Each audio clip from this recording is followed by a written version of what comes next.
Tell me when, Toby. I will, don't you panic. You're now live streaming. Good morning, councillors. I hope you are all well, tucked up in your bubbles, and we're all prepared for today's meeting. So we'll officially open the meeting, and if we could ask Councillor Duncan Smeaton to open with a karakia. Kia tau te rangamari. Kia whakapapa punamu te moana. Hei huarahi mā tātu I te rangine. Aroha atu, aroha mai. Tātu ia, tātu katoa. Huia, taikia. Kia ora. Thank you, Councillor Smeaton. That was fantastic. Okay, we'll move on through the agenda. So apologies. I don't believe we have any apologies. It's always easier when we can do it from home. Nobody's running late, which is fantastic. Declarations of late items. I'm not aware of any late items. So, and declarations of interest. Are there any declarations of interest? Awesome. Okay, we'll just move on to page 7, confirmation of the council minutes and receipt of those committee meeting minutes from the 11th of the 8th, 21. Could somebody move? Those are true and accurate. Thank you, Councillor Howe. Thank you, Councillor Broad. Okay, and a quick test for our reactions button. All those in favour, please say aye, but with a green tick.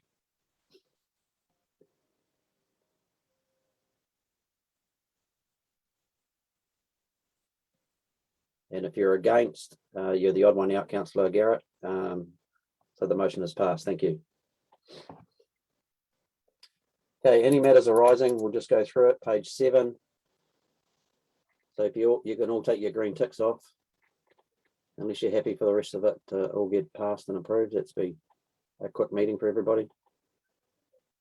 So I'll go through it page by page. So if you've got any questions or clarifications, just use your raise hand function. Page 7. Page 8.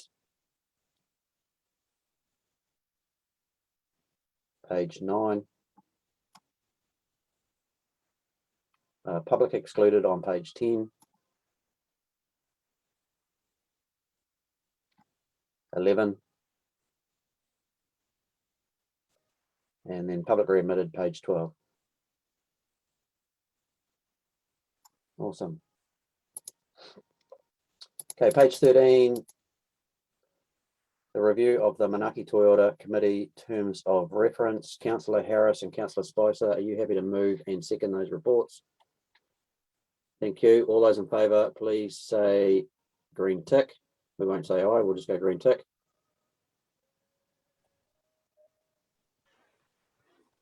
Any against? Carried. Thank you. Excuse me, Mayor Toby, to remove the green tick, we Click the green tick. I'm clicking the green tick. Oh, and the reactions button. Yes. Thank you. No worries. A quick clarification, if I could, Mayor Toby, I wasn't at the meeting, therefore should I agree that the minutes were all correct, etc.?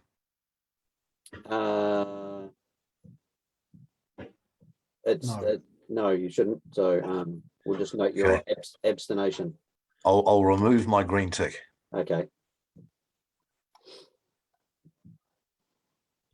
It could well be that you had an in-depth conversation and read through the reports and got a verbatim report from Councillor Joe Tilsley and you were happy. But if that didn't happen, then you're quite correct, just abstain. Okay, so the review of the Monarchy Toyota Committee terms of reference. Sharon, good morning. Good morning, Mr. Mayor and councillors. So the report is asking the council to review the Manaki Toyota terms of reference because it needed to be reviewed because of the changes to the long-term plan activity budgets, the naming conventions and those. We also updated it given the discussions yesterday and those from the Manaki Toyota Strategy Working Party. I'm happy to go through and answer any questions if you want under each section. The changes are shown in red and struck through where we have removed that detail.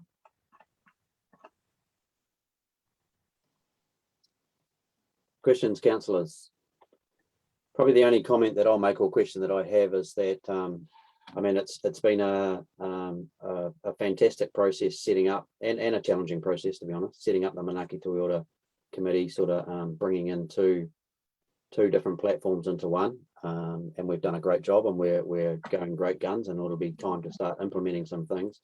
Going forward, it will be appropriate that we probably or not probably we'll look to some other members of the public, and in particular I'd be very keen to have some iwi participants on there, and even maybe some people with some business acronym or some health skills to guide us through some of that stuff. So at some stage we may, as far as councillors go, trim it down so that we can allow for some independent people to come on that committee to help us deliver some of these projects that we're trying to work through. And I'll just go to questions. So Duncan, you need to use your raise hand function rather than your wavy hand. So I'll go Philip, and then I'll go Councillor Broad, and then I'll come to you, Councillor Smeaton.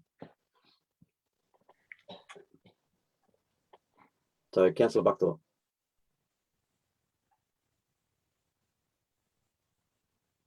Yeah, sorry, I was pressing the wrong button to unmute.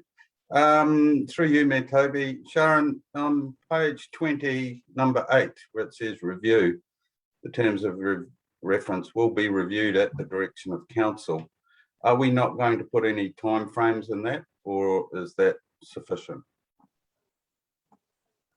Timeframes can be put in. I was just bearing in mind that the local government elections are next year in October. So a review of all the committee structure would happen, and relevant delegations, etc. after that point. Yeah, I do believe that we do need to put some dates in there just to give it some direction rather than it being wishy-washy. So I'd be interested to hear what other councillors have to say. Cheers. Councillor Broad.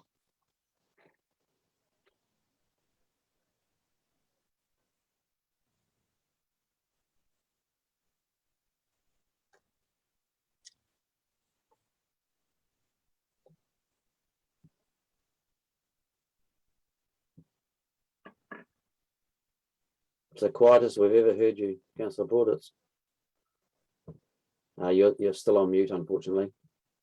Can you unmute, Ray? Unfortunately, I don't seem to be able to. I Here think we go. Can you hear me now? Yes, we can now. Okay, that's right. Sound out of sync.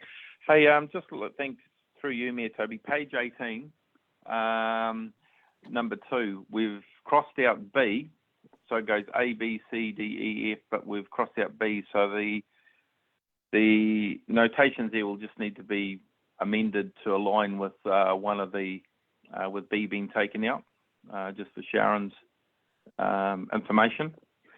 And then also then going back to page 17, when we've got our 2021 to 31 long-term plan information. Something I brought up yesterday about the safe and secure and supported communities as a whole.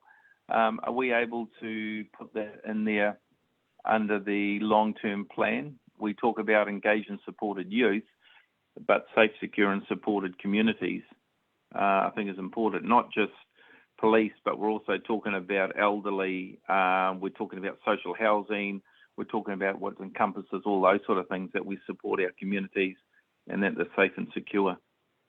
So those are the 2 points that I had on the Manaki Tuora going forward. Through you, Mr. Mayor, if I may. Yes, I was just about to add, but you probably better. I mean, just under the youth and engaged and supported, everything under those bullet points covers off pretty much everything you just mentioned there, Ray, I would think. Would that be correct, Sharon? So this is a direct reference to the adopted community outcomes that the council adopted as part of the long-term plan. So it's a reflection of that. Okay. If you're confident that's supported, then I'm okay with it. Thank you. Very, very top of mind for all of us, and so as long as you've got a thread, excuse me, somewhere within that document to be able to feedback and reference to, then you can align it to that, and that's part of those outcomes as Sharon mentioned. Okay. Councillor Smeaton. Yeah, thank you, Mayor Toby. Something I was thinking about yesterday, actually, when we were going through this, and I did sort of didn't really come to the surface. Under the outcomes we'd like to see, I think we should probably add something like enhanced natural biodiversity, because a lot of people in the community like walking in the bush and understanding that native wildlife is being protected and enhanced, in fact. So we kind of nearly get there with the last bullet point where we say more trees and gardens. And I think it'd be appropriate to have something like improved, enhanced natural biodiversity somewhere in there. That's just my view anyway. Thank you.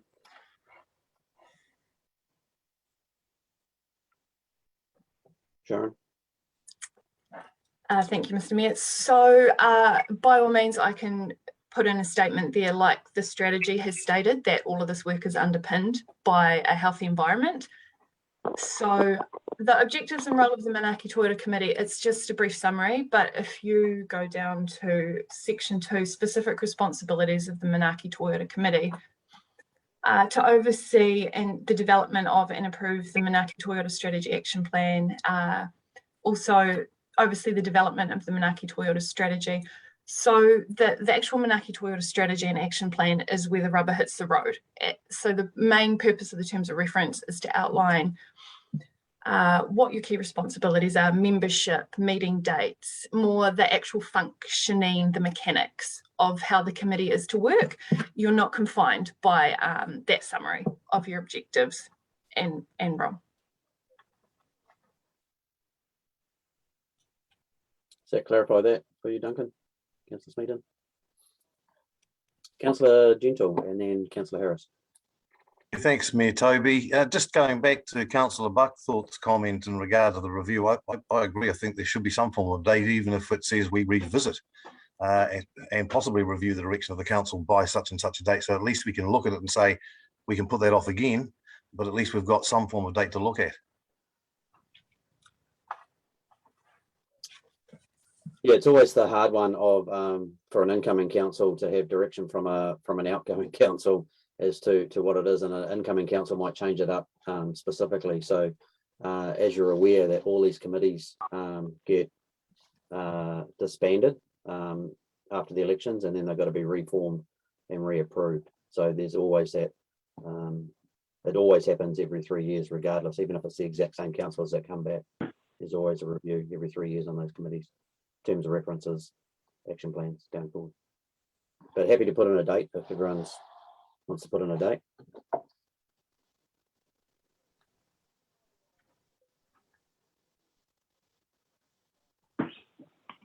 What do the other councillors think? We're just waiting for them to be enlightened and pass it on. Councillor Harris, you've got your hand up. Yeah, thank you, Mayor Toby. Just with regards to putting a review date in there, I really don't believe, it's my belief that we don't encumber an incoming council with specific dates. That's their prerogative to readdress at the start of the new triennium. So for what it's worth, that's where I sit with that, and I've been quite constant with that throughout. With regards to the biodiversity, I do believe that's part of the strategy rather than the terms of reference. So perhaps we just leave that alone as well.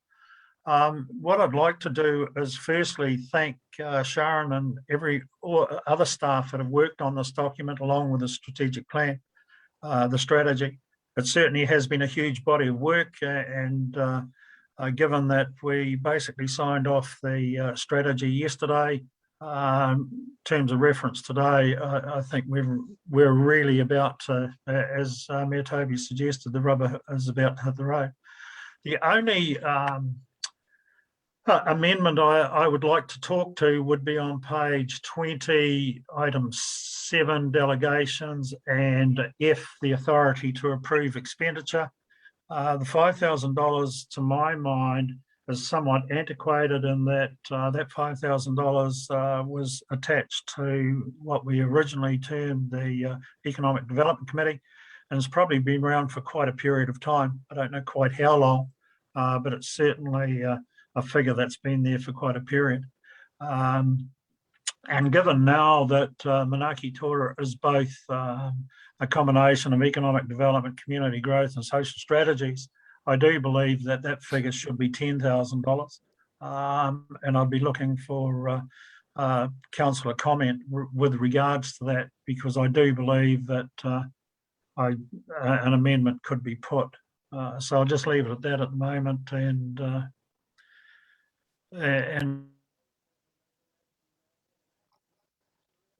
Councillor Spicer. Thank you, Mayor Toby. I agree with Councillor Harris. $5,000 has been the budget for community growth for a long time, and while we're never going to quite get enough money, 10,000 sits perfectly for me, given our last project that we've just approved was $8,000. So I'd like to see an increase in the budget as well. Okay, so we can the recommendations at the top are to adopt the terms of reference, or adopt the terms of reference as attached and amended. So if we want to make 2 amendments, one was the first one was about the date. So if councillors are wanting to put a specific date in there, just raise your hands. Just put your raise hand function up if you want to add that.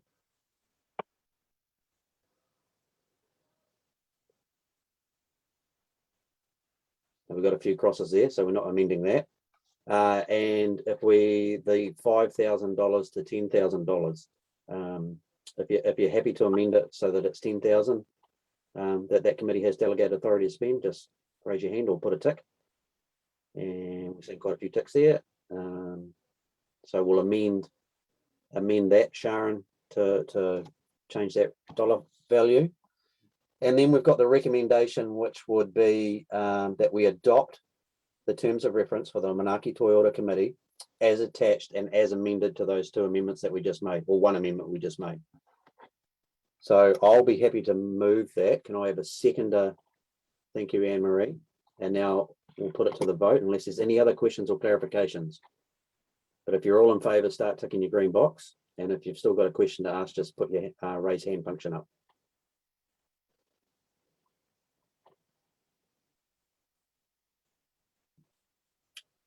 Awesome. And just so people at home know that I am in favour, I'll even put my own tick up and take it down. So that's been moved. Thank you.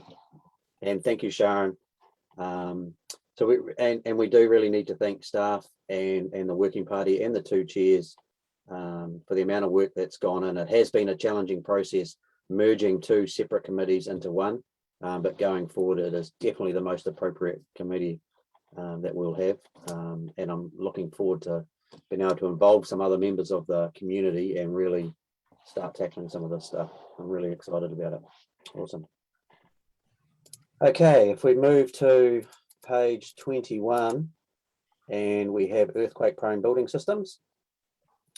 So I'll move that we receive the report. Councillor Deputy Mayor Milner, are you happy to second that we receive the report? Thank you. All those in favour, please say tick.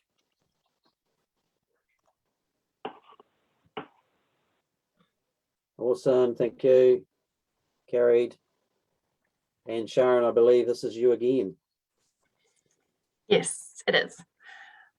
So the report summarises the national system for earthquake-prone buildings, which was introduced a few years ago now by the government. As part of that work, before the council sends out any letters to buildings that they believe are potentially earthquake-prone, the council needs to have a conversation with the community about busy thoroughfares. So these are areas in the district where there's enough pedestrian or vehicle traffic to warrant the adjacent unreinforced masonry buildings being remediated faster than what they would have to be under the standard approach for the other buildings. This reflects the risk factor that the government believes these unreinforced masonry buildings have in relation to public health and safety and property. So the report is asking you to consider the recommendations of the Working Party. There are on page 24, the key recommendations are set out in the key issues. So number one, basically the busy thoroughfares, and if you agree with what is in the maps. On that point though, I must note, page 30, the map of Paeroa, we couldn't get that amended in time to meet the council agenda deadline. It came in the following day. So what we have done is amended the Paeroa map, and I can bring it up on my screen to table it. It will extend further down Normandy Road past Arnie Street. I believe it's to Victoria Street. Would you like me to bring it up on your screen so you can see? It's just extending the busy thoroughfare area up by one block. There, that's all we're doing, is just extending it by one block. I don't know that everybody needs the map up to see that. So that is the first issue, whether you agree with the Working Party recommendations shown in those maps. And the second one is the strategic routes issue. Now, that strategic routes are where if an earthquake-prone building were to fall on it, the emergency services effectively couldn't undertake their jobs because they couldn't get from their bases to areas where they might need to go. After looking at maps of the area and the locations of these bases, the Working Party came to the conclusion that there are no routes of strategic importance. Therefore, the council doesn't have to consult with the community on this matter if it chooses not to. So, yeah, any questions or considerations? Questions, councillors? Councillor Tilsley. Thank you, Mayor Toby. Sharon, in the report, it was also suggested that Willoughby Street be recognised, and I don't see that highlighted in the map of Paeroa.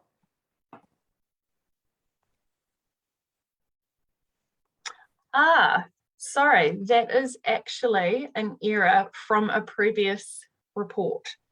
So if you recall, so the Working Party did consider it as an option, but determined that it didn't meet the MBIE criteria for a busy thoroughfare. But previously they were thinking about including it. So sorry, that's incorrect. It should say Wharf Street and Mackey Street. Councillor Smeaton. Thank you, Mayor Toby. Sharon, can you tell me how many buildings are likely to be affected in Paeroa? Because it seems to me that that's the worst case, even worse than Waihi. I mean, we're making a decision here which could have quite a big impact on people's costs down the line. Just wonder if you could comment on that.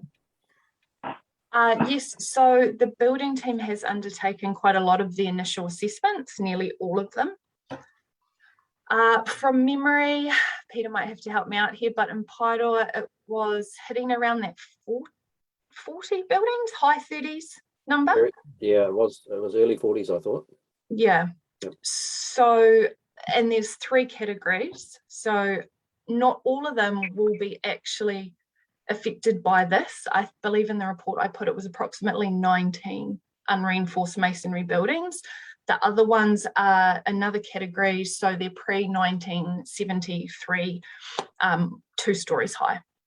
So the unreinforced masonry are those facades, big block facades. I couldn't see that information in I don't think it was in what you've given us, was it? The number of buildings affected? No, not the total, just the approximate number of unreinforced masonry. So in Waihi, there's 3 or 4, and in Paeroa, there's more than that.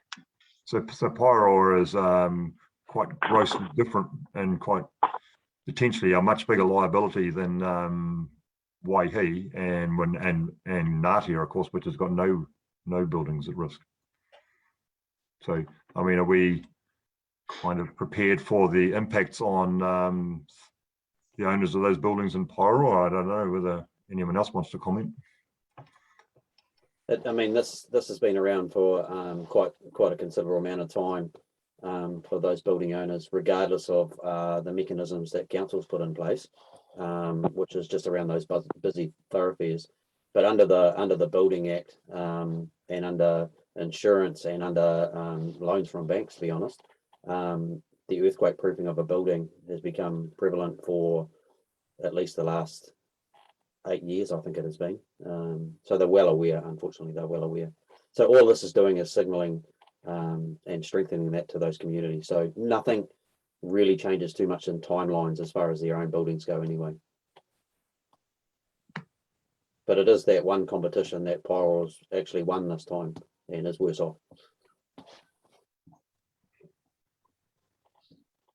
And no, you can't chuck us out, Councillor Smeaton. We are still part of the Hauriki district family. You can't let us go. Councillor Buckthorpe. Thank you, Mayor Toby. Just a clarification more than anything, Sharon. Does this just affect the unreinforced masonry buildings, or is it also the wooden buildings? Because I couldn't get my head around why Mackey Street would be in that red zone. So it only affects the unreinforced masonry buildings, but the purpose of this consultation is not to make people aware where all those unreinforced masonry buildings are at this point in time. It's just to identify streets that you believe have a lot of pedestrian traffic, have enough vehicles going down them. If they meet that MBIE criteria, it doesn't actually matter at this point in time if there is an unreinforced masonry building on that street. It's just saying to the public, these are busy areas. If we find an unreinforced masonry building in this area, it will have to get fixed in 12.5 years instead of 25. Okay, that's good. I wasn't wanting to, same reason for Duncan's comments is that it will put a lot of financial pressure on some building owners. So just thanks for the explanation. So and just it's in the report, but it's not uncommon for councils in medium risk areas to classify their main streets as busy thoroughfares. We could be worse, we could be high. You know, it'd have a different impact. As usual, you're so efficient, Sharon. Thank you. So also if there's no, happy if there's more questions about that, but also in relation to the consultation timeframes, I just wanted to highlight that it is up to the council whether you want to go out, obviously, next week. We have also scoped to push that out a month if you would prefer to push it out a month given the current situation. So I just wanted to highlight that as an option as well in this conversation.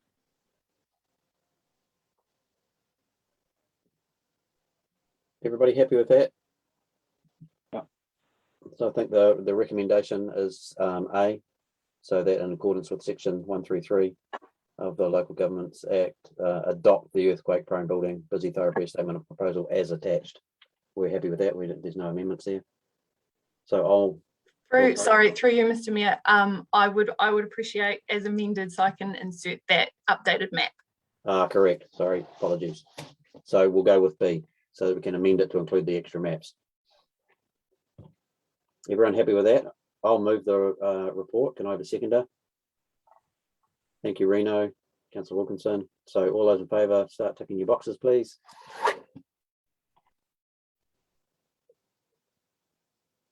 Awesome. Obviously none against. Carried. Oh, Ray, did you have a box tick or are you against? Oh, yeah. No, that's fine. That's fine. All good. Awesome. Thank you, Sharon. Sorry, again, Mr. Mayor, to interrupt. Did you, sorry, clarification on the special consultative timeframes. Did you want that pushed out a month or did you want it to run from the 3rd of September, which is next Friday? I honestly think just with the challenging space we're in with some of our other reports that are coming up and some of the stuff coming out to our communities in regards to waters and whatnot, that pushing it out a little bit may not hurt. Okay, thank you. So if that last resolution, Carol, could be amended to reflect the changed timeframe dates. So if the council is happy, from Friday the 1st of October to Monday the 1st of November. Certainly more appropriate during these COVID times. It gets very hard to get out there. And then the extraordinary council meeting from 1 p.m. on Tuesday, the 23rd of November. Awesome. Everyone's happy with that? Mayor Toby.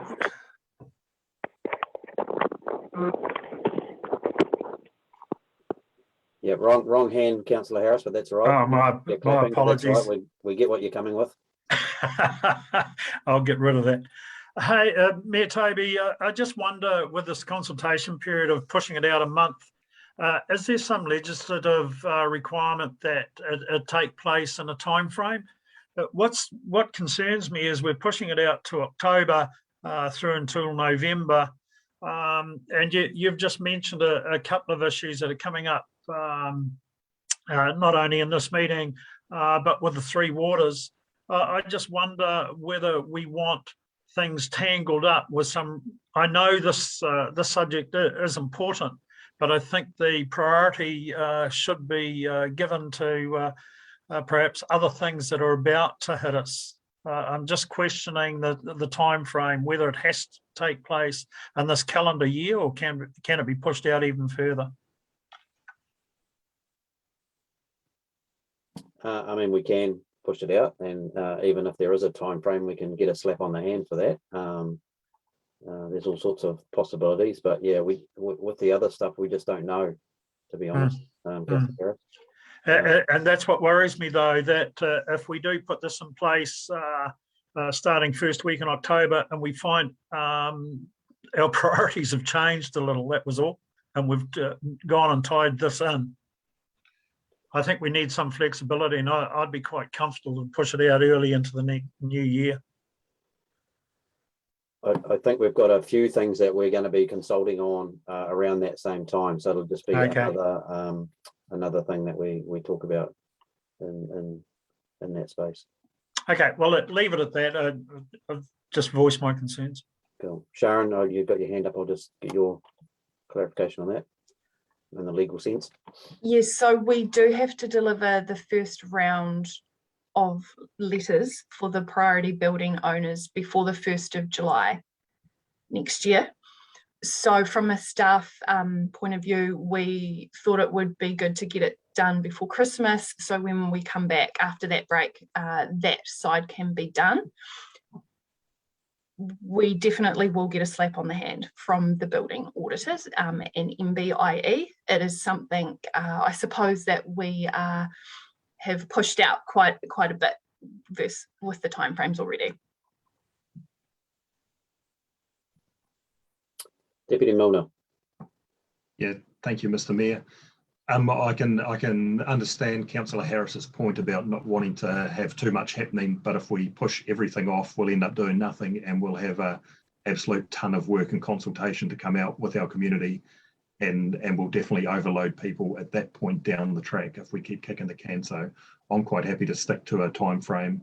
I don't think this is a giant piece of work that's going to have thousands of submissions. There'll be maybe dozens of submissions, and I think people can handle doing more than one thing at a time in our community. Great terminology there, Deputy Milner. It's like some councils do with rates. They kick the can too far down, and then at some point the cans all bundle up and they've got to dish them out all at once. So yeah, good point. Councillor Daly.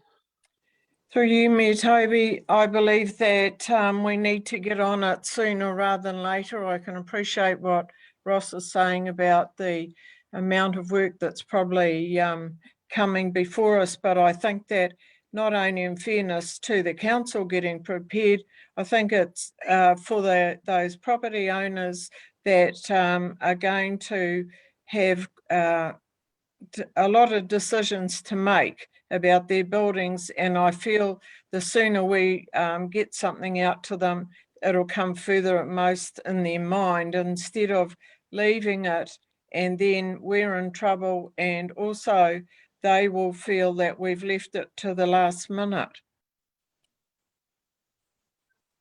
Okay. Is everyone okay with the date proposed? Awesome. Okay, no changes there. Okay, everyone clear on that one? We can move on. Everyone's happy? Awesome, thank you. Okay, page 33, a little bit more of a happier note. Everyone loves the Easter bunny, so let's talk about Easter trading. So page 33, adoption of the local Easter Sunday shop trading policy. I'll move that we receive the report. Can I have a seconder? Thank you, Councillor Anderson. All those in favour, please tick. I'll keep wanting to say please say aye, and you're all on mute, so it's please, I'll get in the habit of saying please tick. Thank you. Any against? Carried. Sharon, you're the superstar of today with your reports. No pressure. So this is another quite short policy that the council needs to consult on, not because you have brought it up necessarily that you want to at this point in time, but the legislative timeframes require you to. So the policy was put in place nearly 5 years ago. In a nutshell, it allows all shops to trade on Easter Sunday across the entire district. If you didn't have this policy in place, there would be discrepancy on what shops could open, as some have exemptions under the Act, such as duty-free shops, garden centres. So what this policy does is just allow all shops to trade. The statement of proposal is not outlining any changes. The council hasn't received any submissions or any feedback since the last time you ran the process, so there's been no foundation to recommend any changes to the document. So if you have considered the short statement of proposal, I'm happy to take questions. Councillor Buckthorpe. Thank you, Mayor Toby. I'm happy to move the recommendation that we adopt option 1. Okay, we've got a mover. Do I have a seconder for that? Thank you, Councillor Smeaton. Is there any other questions or clarifications? Awesome, thank you. Councillor Deputy Mayor Milner. Just the only other comment is it doesn't force any shops to open. I think there was a wee misunderstanding when we talked about this last time that people were somehow going to be forced to have to open. It's completely optional, just as it is now. You choose the days of week you open your shop, and that's the way it'll always be. And it's just a shame that this one is something council has to do rather than central government just making the rule for the whole country, because now we're spending time and money consulting on this every 3 to 6 years. So it's a bit of a shame that there hasn't been done from a central level for this particular one. Awesome. That's a good point. And a good point about the government. It's amazing some of the decisions that they get us to make, that they could make themselves, yet some decisions they make that we have no say in. Anyway, I digress. So all those in favour, please tickety tick. Thank you very much. There'd be none against because they're all ticked. We'll put that, and that motion is carried. Okay, we're honking through this. So page 47. Oh, sorry. Sorry, through you, Mr. Mayor. Are you happy to then push out those timeframes and that resolution to coincide with the earthquake prone building consultation as well? Oh, sorry. Yes, 100%. That was what we were. Yep. Great. Everyone's okay with that? We don't want the Easter Bunny catching COVID early. So we want to keep the Easter Bunny safe, and we'll do that later after we're at a different level. Okay, page 47, proposed plan change 4, miscellaneous plan change. Councillor Deputy Mayor Milner, are you happy to move that we receive the report? Thank you. Could I have a seconder, please? Thank you, Councillor Spicer. All those in favour, please tick. Thank you.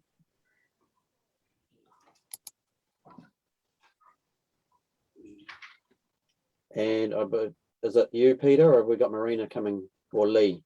Yeah, that's correct, Your Worship. So, Worship and Councillors, this is really just an administrative plan change where our plan change for the miscellaneous plan change, those items that did receive submissions were heard before the committee in March of this year, and the decisions were made by the committee on those items, and then we had to await the appeal period.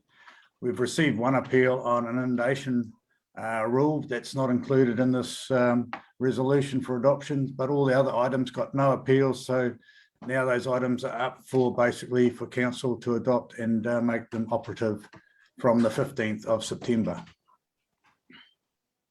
Thank you, Peter. Questions? Councillor Broad? Okay, can you hear me this time? Yes. Okay, you're good to go. Thanks, and thanks, Mayor Toby. Peter, I contacted you and we had a discussion this morning regards net site area. We talked about that being item number 9, but I noticed it's not listed on here. In general, I'm happy with the changes that we've implementing here.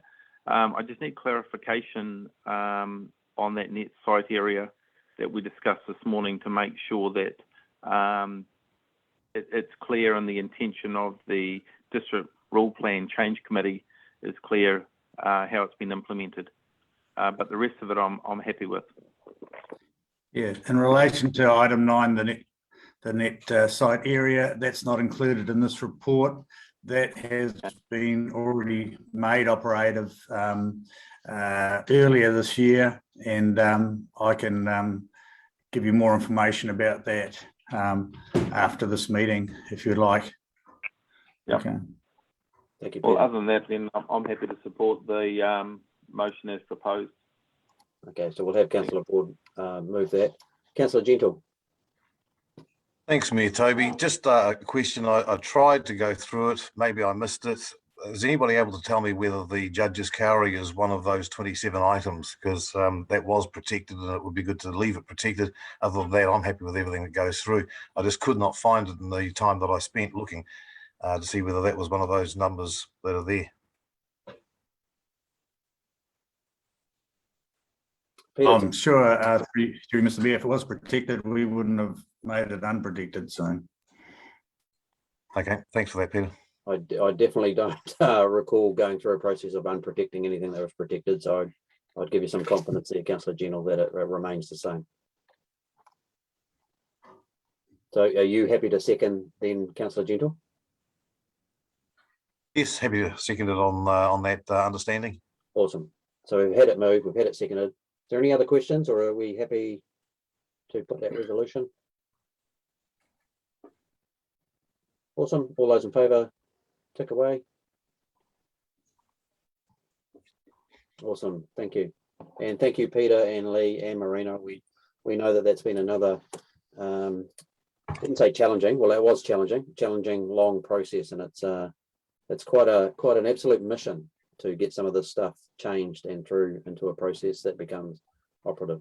So we did well. We got this one done a little bit faster than the last mayor got his last ones done. So well done to your team. Okay, next one, page 52. And after this one, we might break for a quick cup of tea to get everyone to collect their thoughts.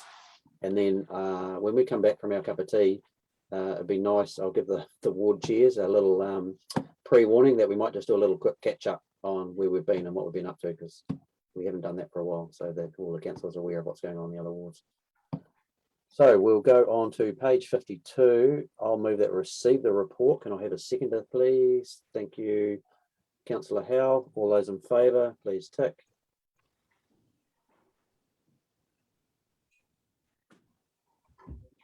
Well done.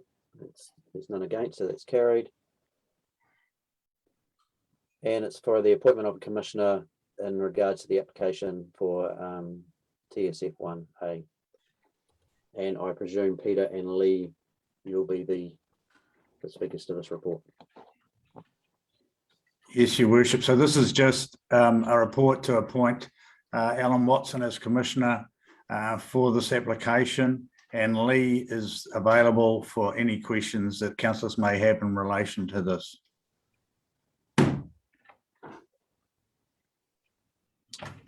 Any questions, councillors? Councillor Smeaton. Yeah, it's just a kind of a bit of an arcane question, I suppose. Well, I'm a bit surprised that the gold company are putting in a resource consent application for this. Why they don't just bundle it into the whole Waihi North project? I mean, it doesn't matter, I suppose. It just seems a bit odd.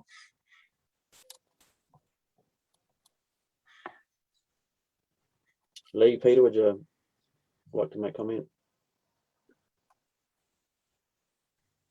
Yeah, I was hoping that Lee would comment on this one, but I believe that Waihi North project will be separate to this part. Thank you, Mr. Mayor. It's Langley here.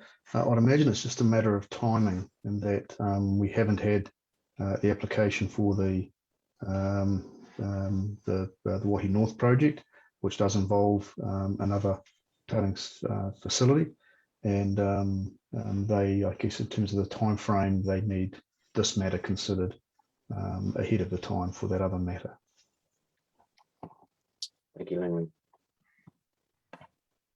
Any other questions?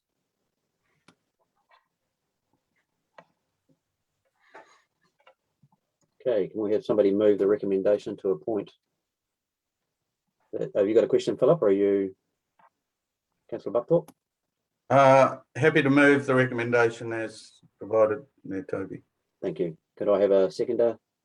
Thank you, Councillor Anderson. All those in favour, please tick.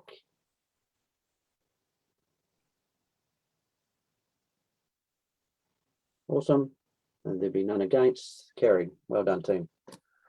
Okay, so we're going to go out to our first breakout room session. So we will, it is 9:49. So if we can be back, ready to come back in here at 10:05. So reconvene the meeting. Everyone okay with that? Okay, thank you. We'll adjourn the meeting.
Well, that worked extremely well. Well done, councillors. We managed to get into the virtual tea room. I must say, a little bit disappointed with the bickies in the virtual tea room. They were not very good at my place.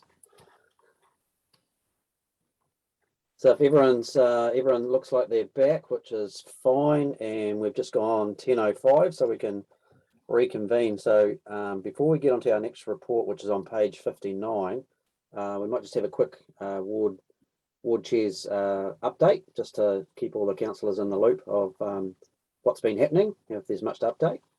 So I'll start with Councillor Anne-Marie Spicer.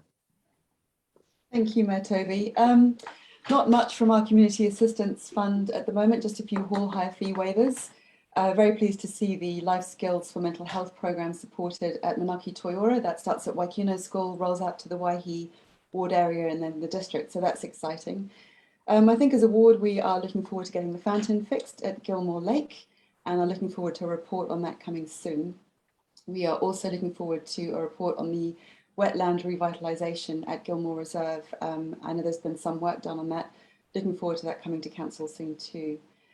2 weeks ago, councillors met with the Waihi Community Forum and members of the community to sort of share ideas on things that could benefit the community in some way, with a view to us then presenting those to Oceana Gold going forward. We agreed, it was a good meeting, we agreed to meet every 2 weeks, and we were due to meet on Monday, and of course because of COVID that's been postponed, but that's something that we will be doing going forward. And while I'm mentioning the Waihi Community Forum, they are working on a pump track at Morgan Park at the moment, which is very exciting for our young people, or for everybody, and they're looking for feedback from the community, so they've put that on their Facebook page. And lastly, I really want to thank Adrian Delaborde and Lucas de Haast. On Friday, late Friday afternoon, I got a request from the Waihi Health Centre to accommodate a drive-through COVID testing site at the top of 7th Street during level 4. I got a response within minutes, and straight away it was approved and sorted. And I know that the health centre were extremely appreciative. It was just great to get that response so fast. So thanks for that. Just wondering, councillors from the Waihi Ward, if there was anything else you wanted to add. The councillors from the Waihi Ward got anything else to add to? Happy with that? Awesome. Councillor Harris. Thank you, Mayor Toby. Yeah, the Plains Board, obviously, with carving starting to reach the end.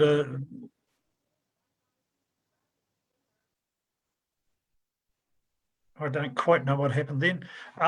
Yeah, with carving reaching the end.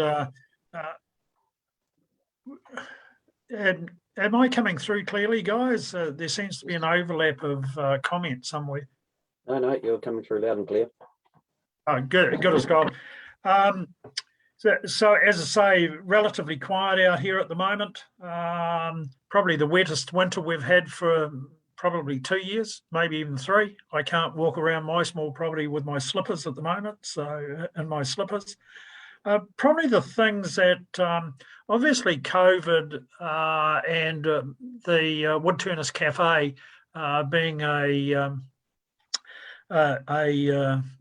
what do they call them, a point of interest, or whatever the terminology. Yes, centre. Yeah, that certainly brought home to our community very succinctly how quickly things can change, and that's been handled really well.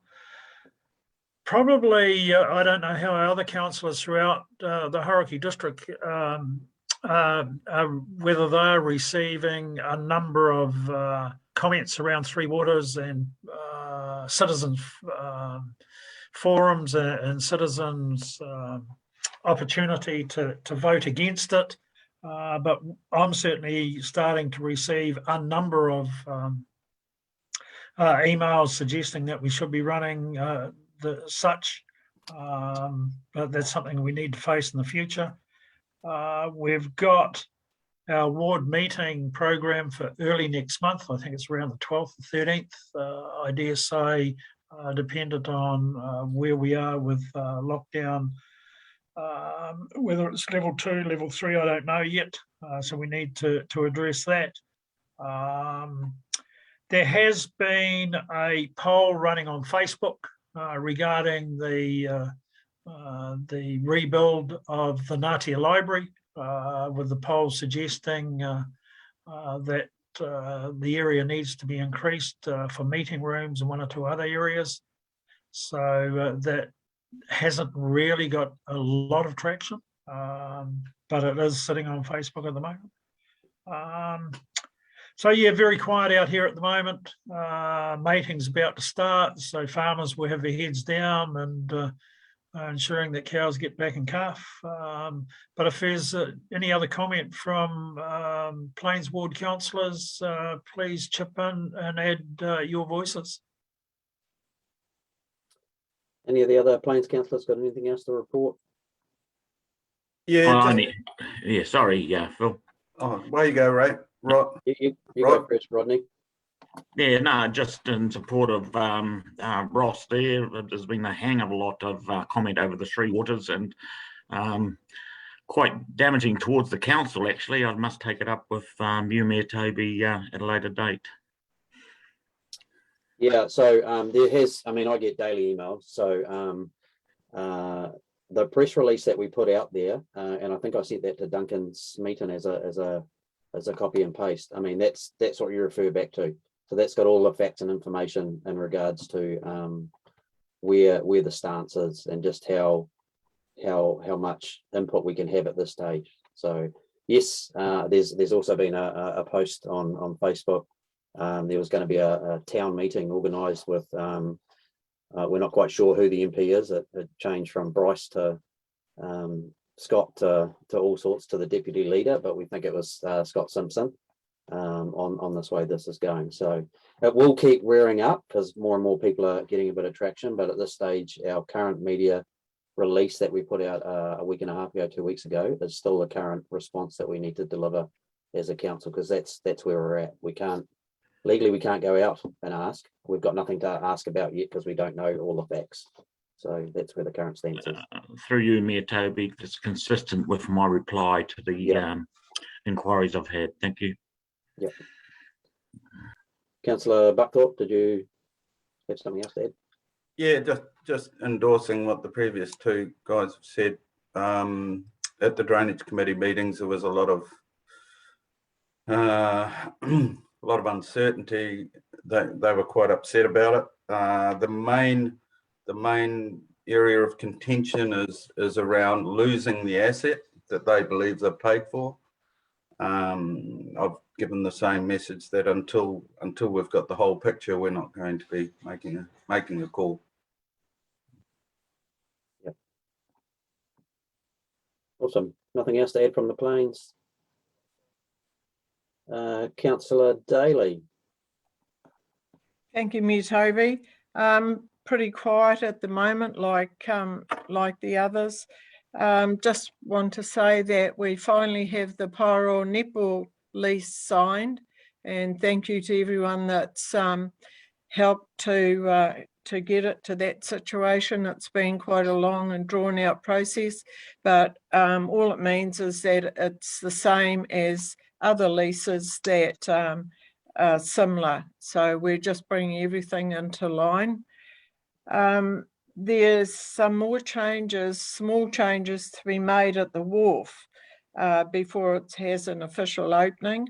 I understand we don't call it a jetty, we call it a wharf. I hope I got it around the right way. I am also, like everyone else, fielding a lot of questions about the Three Waters. And yes, a lot of people are vocal and have strong thinking about what the council and a lot of people are saying to me personally what I should and shouldn't do. But as councillors, we have a clear direction on where we go with this at the present time. We're finalising all the signage for Primrose Hill. We've got a map of it now, and we can finalise it for the Lions, who awaiting, they get a special award as soon as it's all completed. The northern side of the hill was the last major part of work that they've done, and it links up with the rest of the walkway that they've originally done. So I'll be really happy when we can finalise that with them, which as soon as we're out of lockdown, I've been in touch with them, and as soon as we're out of lockdown, we'll be able to do that. Other than that, like the others, I'd like to invite any of the other Pyro councillors to, if they've got anything they would like to add or correct anything I've said. Come on, guys. Nothing. When you are able to encapsulate what everybody is thinking in such a profound way, Councillor Daly, it makes it very hard for anybody else to have any more input, because you've just done such a fantastic job of portraying to the people of the Pyro Award. Well, thank you, Mayor Toby.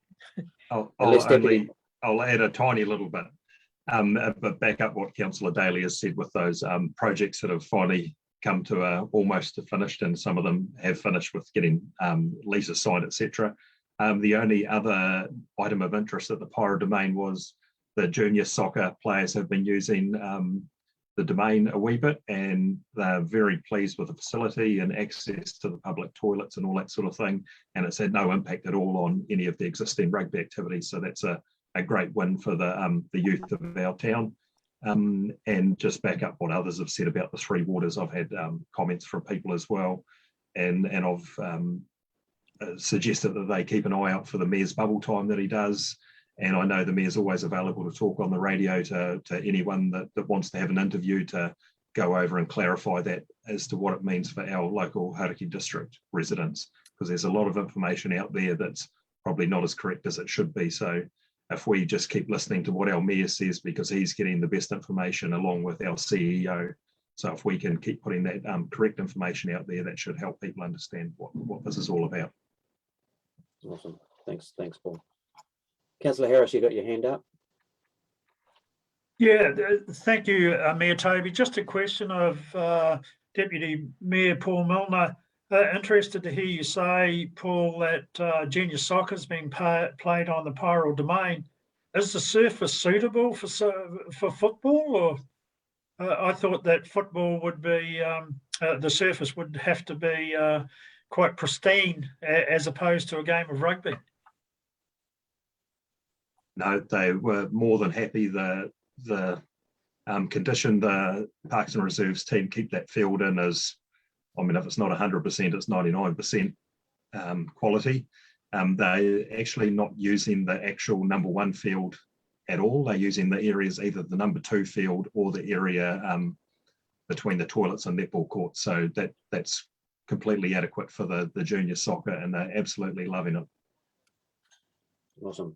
It's good to hear, and no broken bones from health and safety issues. Councillor Anne-Marie Spicer, I apologise, I didn't see your hand up earlier, but I had you in the back of my mind. So, that's okay. I just was on the Plains ward and COVID and the Woodturners Cafe. I noticed on their Facebook page the other day that all staff that have been tested had a negative test result for their day 5 test, which is really good news. And I'm just wishing them well for their day 12 test.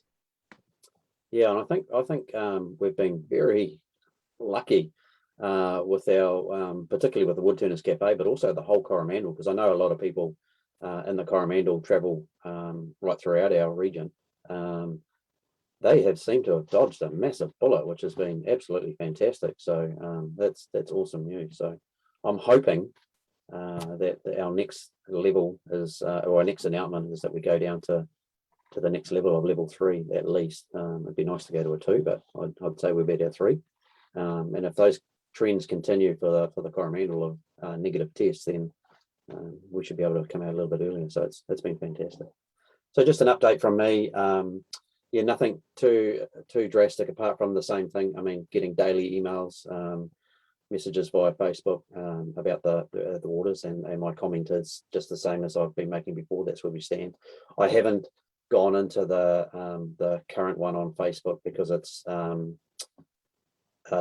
just so wrought with untruths, and it's just all over the place, and it's just not worth getting into a debate on a post like that about that stuff like that. So it may be that we just need to reinforce with our media release that we did. We might just repost that, so that gives everyone a bit of comfort to know where we stand, that we're not just sitting there idle. We're doing what we can when we can, and why we can do it. So if nobody else got any other questions, we'll carry on with the report, and hopefully people haven't been doing too much of this in lockdown with alcohol, but we'll move on to the Alcohol Licensing Authority report on page 59, and I'll ask our Deputy Mayor to move that we receive that.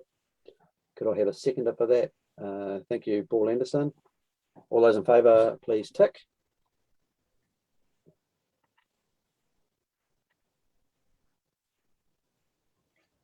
Awesome. If there's none against, that is carried. And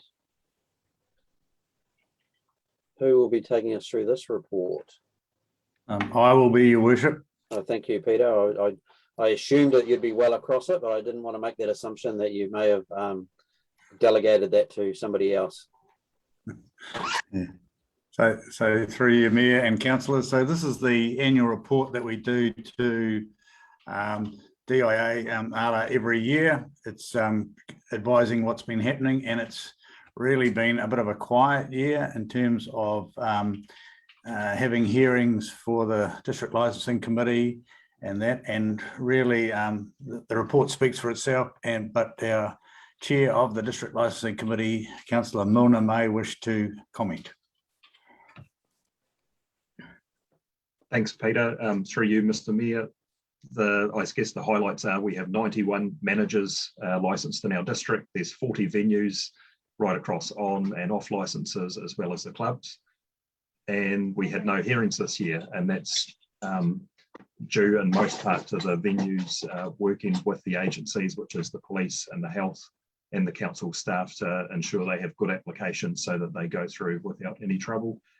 And also of note is our local alcohol policy is coming due, and that'll be consulted on next year in the first half of the year. And the only other thing also mentioned later in the council agenda is we held our annual meeting with the police, health, fire and council.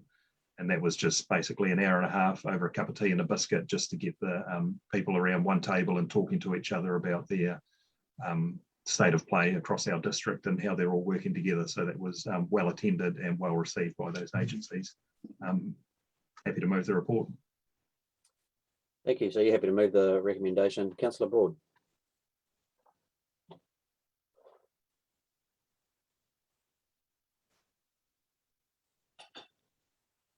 You're just still a bit muted there, Councillor Broad. We'll give you a moment to... Is that better? That is better. Can you hear me? Yes. Okay, Yes. sorry. Through you, Mayor Toby. Table 2, on licensed premises.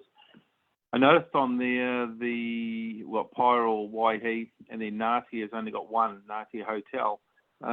Would the public office in Ngāti not be required to be listed on there? Was that just been an omission? I suppose to Peter. Yes, you are correct there. That's an omission that will get fixed immediately. It's the only one that I could pick up on through there. So thank you. Other than that, I will second the adoption of the report. Thank you. As amended. Awesome. We did put that in as a test, and we're glad that actually a Plains councillor raised that. So well done, Councillor Broad. We were nervous that you wouldn't pick it up there for a minute, but you did, so we appreciate that. So it's been moved, it's been seconded. Is there any other questions in regards to? If not, I'll put it to the tick vote. So all in favour, please tick. Awesome. There's none against. Motion carried. Okay, another lovely topic, because it hasn't been on the top of our mind, is the Three Waters. So page 69. Three Waters Stimulus Funding Delivery Plan Additional Projects. Councillor Harris, you happy to receive the report? Thank you. And Buckthorpe is happy to second. All those in favour, please say aye. Actually, don't say aye. Please tick, because I won't be able to hear the ayes. Thank you. Motion carried. Adrian, good morning. Hope you're doing well. Morning, Your Worship. I am. Thank you. I'll take the report as read.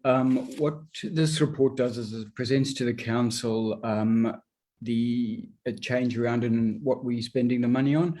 There's been a reduction in some of the costs in the budget, and we're looking to increase the budgets in other areas within that DRA funding. While we did receive an indication that the work that we're doing with Tautuara, with the Waikato Bay of Plenty Consortium, could be funded. At this stage, we haven't received any formal funding. So what we're proposing is to utilize that money on the other projects in the interim. And we have identified where that funding could come from out of operational costs if we're required to carry it ourselves. So I'll take any questions on the report. Questions? Did you want to just briefly just remind councillors that where the funding came from and the reason behind it, just so they're aware? Okay, the funding is as a result of the $2.3 million that we received from the government under tranche 1 of the Three Waters reform work.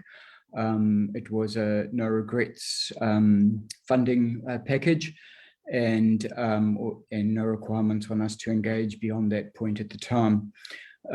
What we have done is that we identified a number of projects that we could accelerate or bring forward from other areas and undertake from further years and undertake now.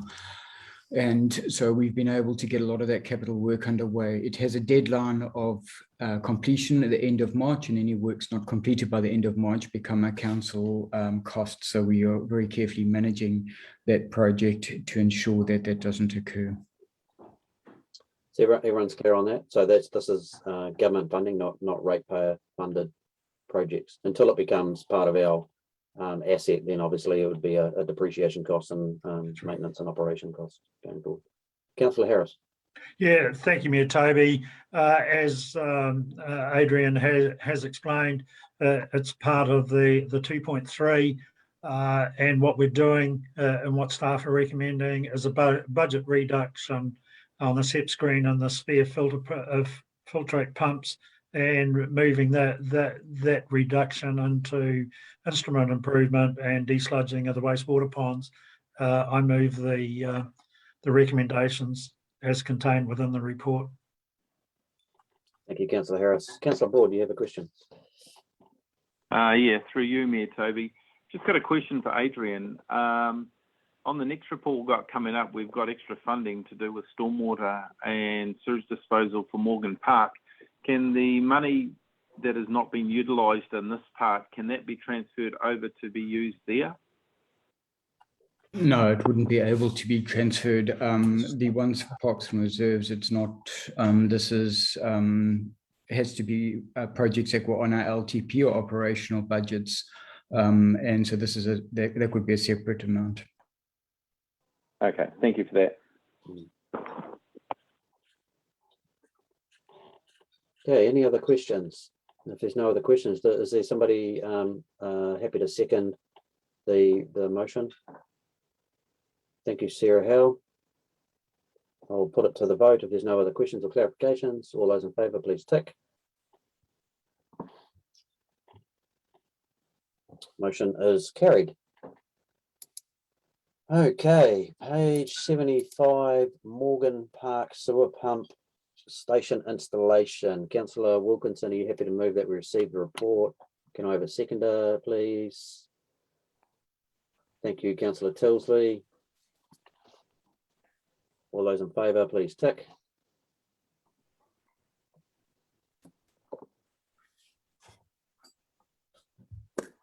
Thank you. Motion carried. Adrian, I believe this will be another report from yourself. Yes, Your Worship. The report discusses the situation in Waihi at the sports hub at Morgan Park. We've found that the wastewater system there is a very old septic tank, and we are concerned that it potentially doesn't comply with any standards based on its age. What we're recommending is that the system be upgraded and replaced with a new pump station.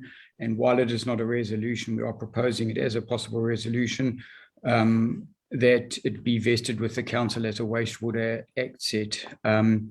The funding that we're looking at a co-funding component with the project group to fund the project. And so we're looking for partial funding from Hauraki District Council towards the work. So I'll take any questions on that. Councillor Anne-Marie Spicer. Thank you, Mayor Toby. Just thinking about the Waihi Ward Recreation Fund, are we able to use that, or is that just for bricks and mortar above ground? It just seems that it would be great to use a fund that's got such a surplus attached to it as opposed to using rates. I wouldn't have thought it was rates as such. It'll be just out of a district fund, would it not? Out of that activity, Adrian, out of the district waste activity. It says that it would be funded from rates on page 76 on the recommendation. Yes, that's correct. Oh, okay, sorry, my apologies. Your Worship, Langley here. The thoughts that we've had as staff is that given the uncertainty in the future of the waters ownership coming up, that to try and secure the access to future developments at Morgan Park to a community run and owned supply, that we take this over as a wastewater asset. And so if there's any further development in Morgan Park or in that area, there's no other third party that would have to be dealt with and dealing with it. So we think that's a sensible, pragmatic way. In terms of funding, our proposal was it would become part of the wastewater asset. And so it would be spread over all the wastewater users as all the other wastewater costs. We will look into whether we could use the Waihi Community Recreation Facilities Fund to fund it. The fund's purpose is for recreation facilities. So we just get the corporate services team to check whether an asset that's connected to a community recreation facility would comply. It may be hard to get that across the line, but we will have a look at that. Well, Duncan's just come online; he might be able to comment. Well, we'd hope so, because you can't leave it stockpiled in the corner of the building, which is a community asset. So it'd be nice to be able to relinquish it to somewhere else. But we'll go for some more questions before we come to Duncan, if you're ready to go. So, Councillor Gentle, you have a question. Yeah, thanks, Mayor Toby. Just a couple really, if I can. The old septic tank, where is that? Would that be replaced in the same spot? And I'm just wondering whether the council would have some say as to where it would go. I don't know where it is and where it would go. And is the park zoned for that sort of thing? So through you, Mr. Mayor, the design, I have looked at it briefly, but the design is for a pump station to be installed near the squash court. The existing pump septic system will be disestablished and the site will be remediated. And then the pump station will pump up to, there's a manhole up near the car park at the lower end of Morgan Park, and any other connections will be made down to that pump station. So are we saying the septic tank is on the Union Hill side of the old tennis courts, the croquet courts? I have no idea. Okay, I just don't know how much of it is above ground and what sort of visual impact that would have. If it's tucked around in the corner there, to me, that would be far more beneficial to the park from a visual point of view for users than perhaps putting it somewhere up the top there. So pump stations are submerged, and so other than a manhole, you don't see very much else. Okay, and the zoning? I don't think the zoning has any bearing on a council utilities infrastructure. You'll Yeah, find, thank Councillor Gentle, that utilities are a permitted activity across all zones. Okay, thank you. Councillor Broad. Thanks, Mayor Toby. Through you. Yeah, I agree with Anne-Marie Spicer. We need to be looking at these funds that we have available rather than putting the burden on ratepayers. And I know that there's a sizable amount there that Anne-Marie has brought up, and it was in my notes, so I'd support Anne-Marie in that we investigate those alternative funds. Thank you. Deputy Milner. Deputy Mayor Milner. Thank you, Mr. Mayor. First of all, support that the pump station and associated infrastructure is vested as a wastewater activity asset. That was the first thing. When Councillor Wilkinson and I had our portfolio meeting to discuss this project, we felt, as it was clearly a wastewater activity, that that was the appropriate budget for it to come from. And the feeling also that monies for community recreation should be actual above ground, whether it's netball courts, tennis courts, rugby, soccer fields, that type of thing. And it didn't quite feel right to us, and Councillor Wilkinson may like to add, but it didn't feel right to be paying for wastewater out of that type of budget when wastewater felt like it was the appropriate place. But if others feel differently, then that's fine. Thank you. Yeah, the only thing I will add, because you know, this is not an outcome of where Three Waters is going to go, but if it does go and it becomes a debt, that associated debt goes to that entity and it's not still on there. And if you have taken it out of the recreation fund of Waihi, then that money's gone. And so that's only a consideration, but just another way of looking at it. Councillor Harris, you got a question? Yeah, thank you, Mayor Toby. Not a question, but more of a comment supporting Deputy Mayor Milner's comments along with your own. There is no reason in my mind why this can't. It is a wastewater asset. It should sit on our books as a debt, and if and when the Three Waters legislation goes through, that debt goes to the new entity. If that never eventuated, the debt could then be picked up through the recreation fund. But I'd be uncomfortable if we're taking funds from there, paying for a wastewater asset. So the asset, the cost would go across the entire asset of the district. And as far as a rate impact, Duncan, you might be able to add, it would be something like 0.00001 or somewhere along those lines, wouldn't it? It wouldn't be a, it's not a very, I don't think anybody would second guess it if you actually knew the figure that it would, or the effect it would have on the rate. Morning, Mayor. Morning, councillors. It certainly wouldn't have a significant impact at all on the district rate. There certainly is an advantage in including it as a wastewater asset and funding it from the wastewater debt, because that debt, as been said, that debt will get transferred. Though the properties involved will end up paying wastewater rates going forward. So there's I think there's some financial reasons why it would be appropriate to fund that from wastewater as well, because they will be paying wastewater rates. I think regardless of, like, I mean, I made that comment and that was fine to make, but I think regardless, we should try and park the Three Waters and where it could or should or may not go, and base it on a decision that we'd do normally in regards to a wastewater activity. And it seems fitting that in reality, anything that we were going to connect to wastewater would be under that wastewater activity regardless, and it's probably the most appropriate place to put it going forward, would be my suggestion.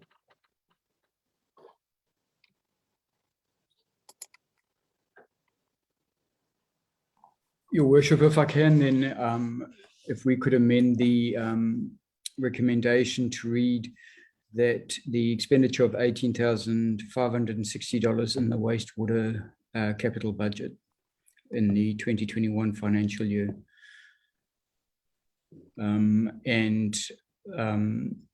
we can leave the rest of it as is.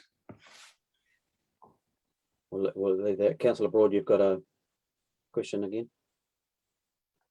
Yes, thank you, Mayor Toby. Yeah, after the discussion that we've just had, I'm happy to go with the recommendation as Adrian's put forward there to do with wastewater. I think that's given more clarification on the asset going forward. It's a correct way to deal with an activity. Yeah, no, I understand that now. So I'm happy to go with the recommendation. And, awesome. You're happy to move it. So I'll just go to Councillor Anderson. He's got his hand up for a question. Oh, no question. If you're happy to move it, I'm happy to second it. Thank you. Happy with that. Is there any other? We've got some thumbs up, which is good. So everybody's happy with that, or you got your hand up for a question? Oh, yes, you have, Paul. It's your background screen. I can see where Councillor Harris was having those issues yesterday with your hand. Thank you. It was just a further clarification that I hadn't picked up. Was meant to be amended. Page 77 talks about Sport and Action installing 2,500 litre tanks. I believe they're actually two 25,000 litre tanks. Yeah, they're 2 times 25,000 litre tanks, which will give them a reasonable amount of days capacity to water the courts. Yes, that is correct. Otherwise, at the 2,500 we worked out, it was about 1.6 mils of rainfall equivalent. Yeah. Yep. Thank you. And is that not normal for Waihi? Would Waihi get a little bit more rainfall than that? 3 or 4. Okay, it's been moved and it's been seconded. I'll put it to the tick vote. So all those in favour, please use your tick option.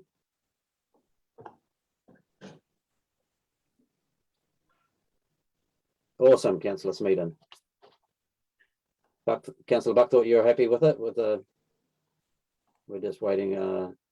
If I see all ticks, then I don't look for a for some crosses. The motion is carried. Thank you.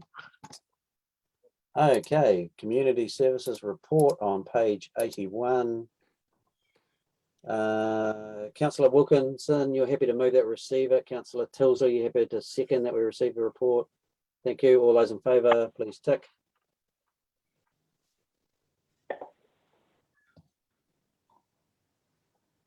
Oh, that's all right. That's enough for me. Motion's carried.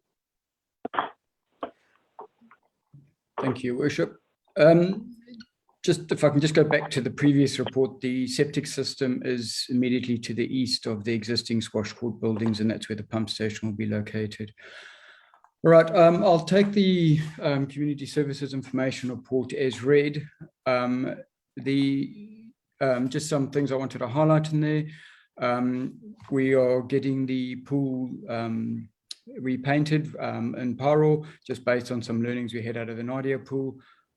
We are getting in and getting the Paro pool repainted. Would have been ideal to have done it this week, but we'll get it done as soon as possible.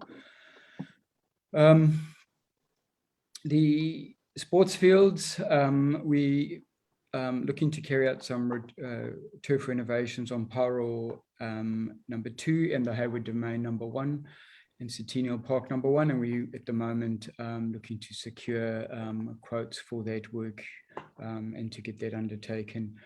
And then, as has been mentioned, we have signed off that lease.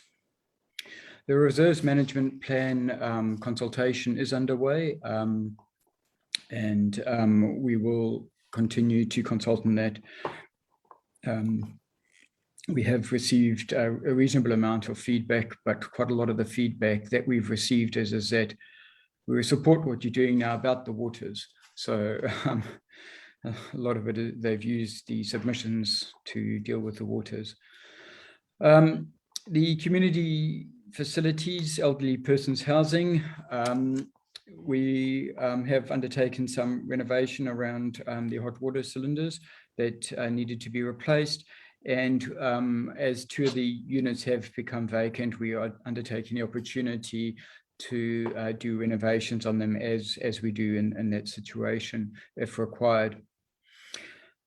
The hall use, is shown on page 84 of the report, and just a comment probably that that will obviously be well down on next month's reporting.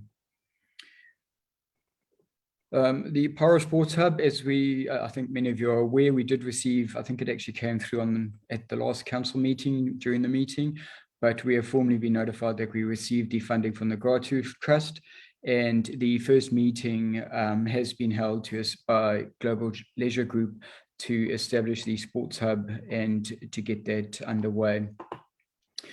Then Whuratoa Beach, all of you will be aware that we had some erosion following an event in May. On page 86, you can see the damage that was caused and how close it came to the clubhouse. We then did do a sand push-up under permitted activity rules to protect it, as there was some bad weather coinciding with a king tide towards the end of July. That was successful, and we didn't see any further degradation of that.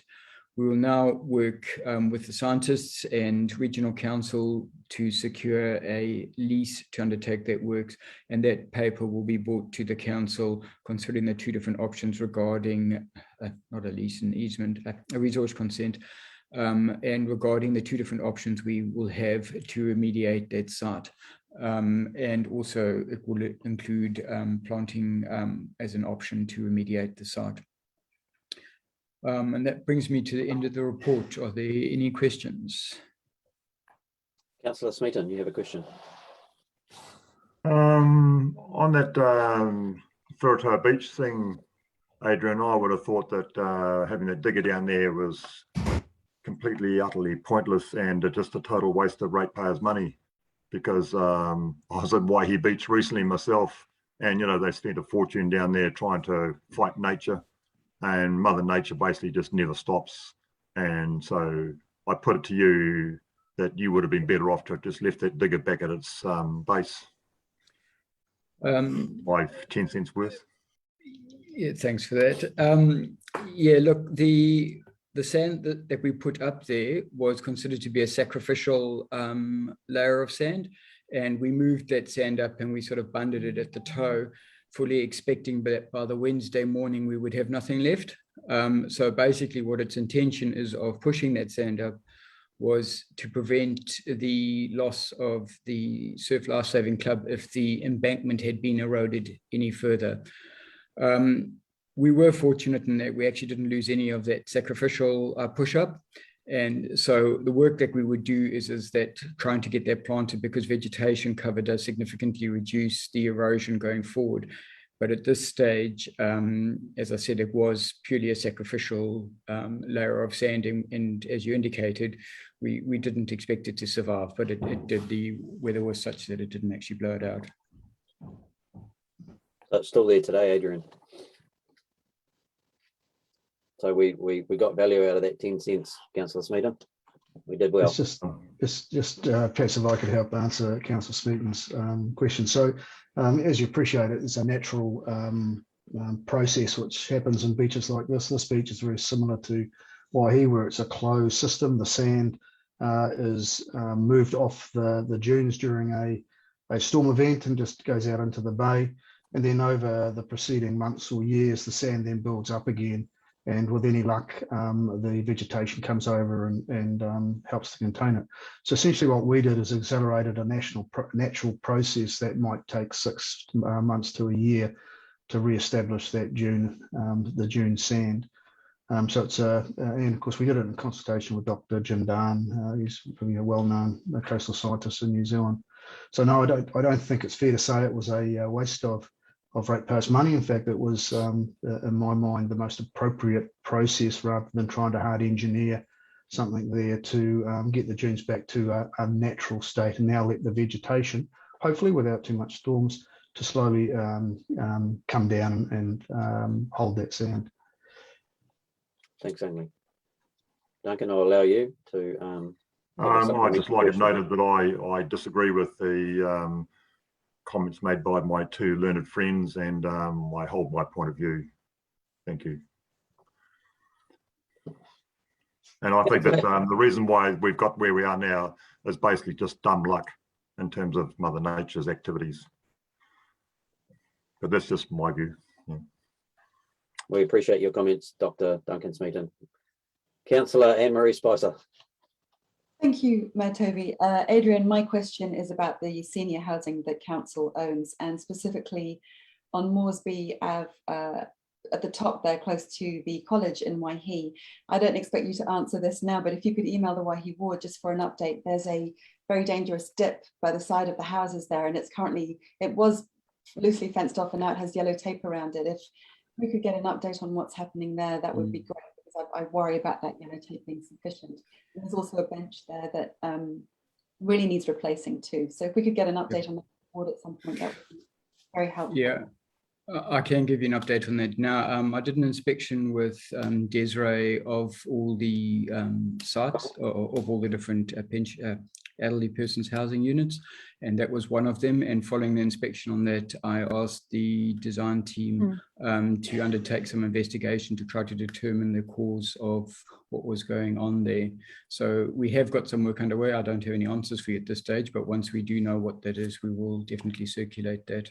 That's great. Thank you. That's awesome. Thank you so much. And I'm also just thinking about our pensioners in our senior housing flats at the moment. And if they're lonely, I'm sure that any councillor here would probably give anyone a phone call for a chat if they wanted. So just passing that on to you to pass on to Desiree. Thanks, Thank you. Deputy Mayor Paul Milner. Thank you, Mr. Mayor. Just a couple of further updates that weren't in there regarding public toilets. The container toilets that have been ordered are kind of an any day now, subject to COVID and buying of the contractor. So they're still in progress and very close to being able to be delivered. So that's positive.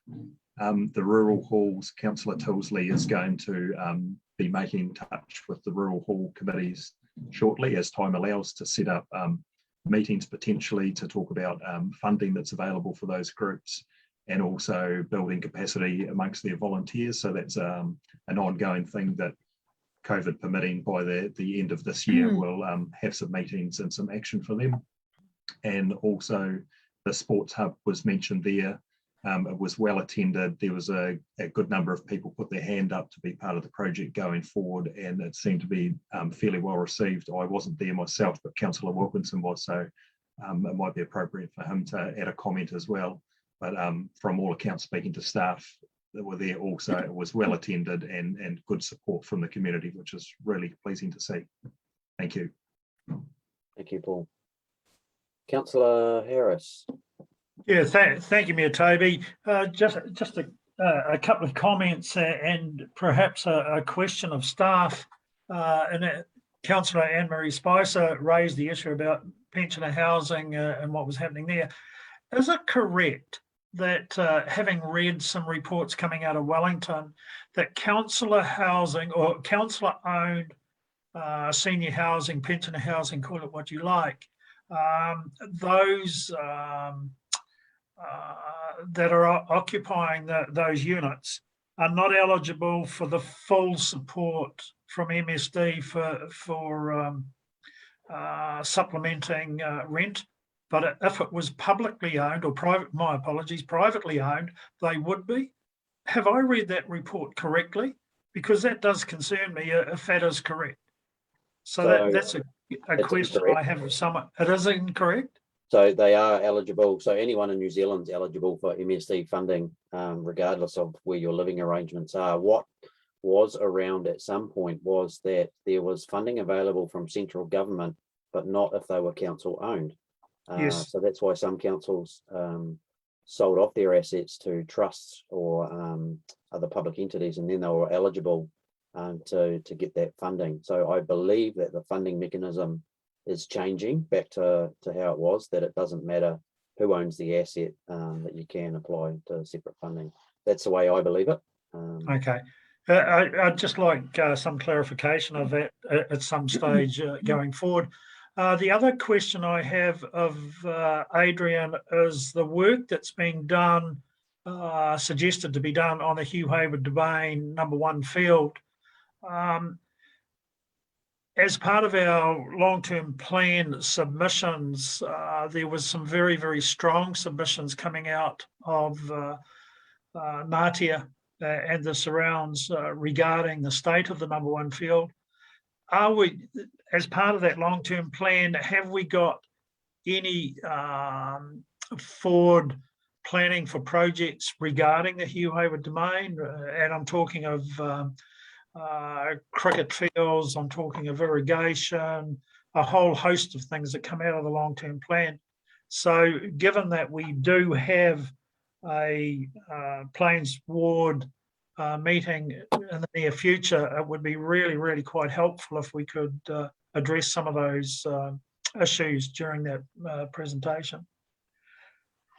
Councillor Harris, I'll make sure that we get that onto the agenda and we'll be able to talk that through with you. But it is something that we have given thought to. Thank you. Councillor Daly. Through you, Mayor Toby. Just a quick question for Adrian, if he can answer it, please. Page 86, the photos out at Wheretoa. How far back has the damage been done over the years? Where did the bank used to be in front of the clubhouse there? Was it out somewhere where the digger is sitting, or has it always been just gradually over the years going back, or has it been really sudden that it's gone back? If you can tell. About 2 meters of the bank got eroded away, bringing it to right up to the fence line and within 1 meter of the awning supports that on the front veranda of the Surf Life Saving Club. The fence line at the top there is right on the edge of the embankment that got eroded. So yeah, we estimated it had lost about 2 to 2, in the worst place possibly as much as 3 meters, which was happened to unfortunately be directly in front of the Surf Life Saving Club. But it was sort of like a flat crescent, if I can put it that way, going from zero through peaking the distance in front of the Surf Life Saving Club, and that would have been about probably close to 3 meters. On average, the whole site probably lost about 2 meters of that area. And if you look on the second diagram, it started eating away sort of where that sign was, and then to the south, just beyond where the steps came into it, it stopped eating at that location. Thank you. Councillor Wilkinson. Yeah, just in regards to the Para Sports meeting we held last Tuesday, Peter Burley travelled up all the way from Christchurch to be part of us, flew into Hamilton, but unfortunately his car he had booked it at the wrong airport, so we got a delay to starting the meeting. His car he had booked was actually in Auckland, not in Hamilton, so there was a slight delay. But also to put in the context, at 6 o'clock there was something that was going to be announced. Considering what was going to be announced, we were in this situation where most of us were watching what was going across the road at the local countdown. The panic and everything happened. But Peter delivered. He did it as quick as he could within the hour. We did have a great turnout of a variety of sporting community organisations in recreation, everything from croquet through to the tennis, right through to your rugby, netball, you name it, most of them did turn up. So that was great to see. A great sharp, short delivery based on the experiences of Peter, what he's done in his life for 30 plus years, and it was well received. The working party is still in movement. It's going to be a shorter number of members who are part of that working party, more so drivers, but more so not people who are particularly just passionate about sport. This is a community driven and a whole lot more than just one individual person's chain of thought on their code they support. So watch the space, I would guess. Well spoken and well delivered at the presentation. Again, time was against us. It was all about safety, making sure these people who turned up on that Tuesday were getting home safe and well to their families and not looking at the panics of what was happening across the road at the countdown. So well turned out of a great lot of people. It was well presented, as I say, and we'll be moving into more spaces and watching how things will drive with the team from Sport Waikato. But that's just a quick update. It was well received. Thank you, Bruno. And just for Councillor Harris, that last, when you raised that question about the MSD funding, So when we, because obviously, you know, we had to increase the rents to cover some of the upgrades that we needed to do, we went around and individually met every single one and then assisted those with the forms to get that funding, and in some cases actually physically picked them up and took them to the office to get it done. So it is all there. So if there's no further questions on that report, we'll move on to our next one, which is our capital program report. And I'll move that we receive the report. So I'll have somebody second that, please. Thank you, Councillor Gentle. All those in favour, please tick.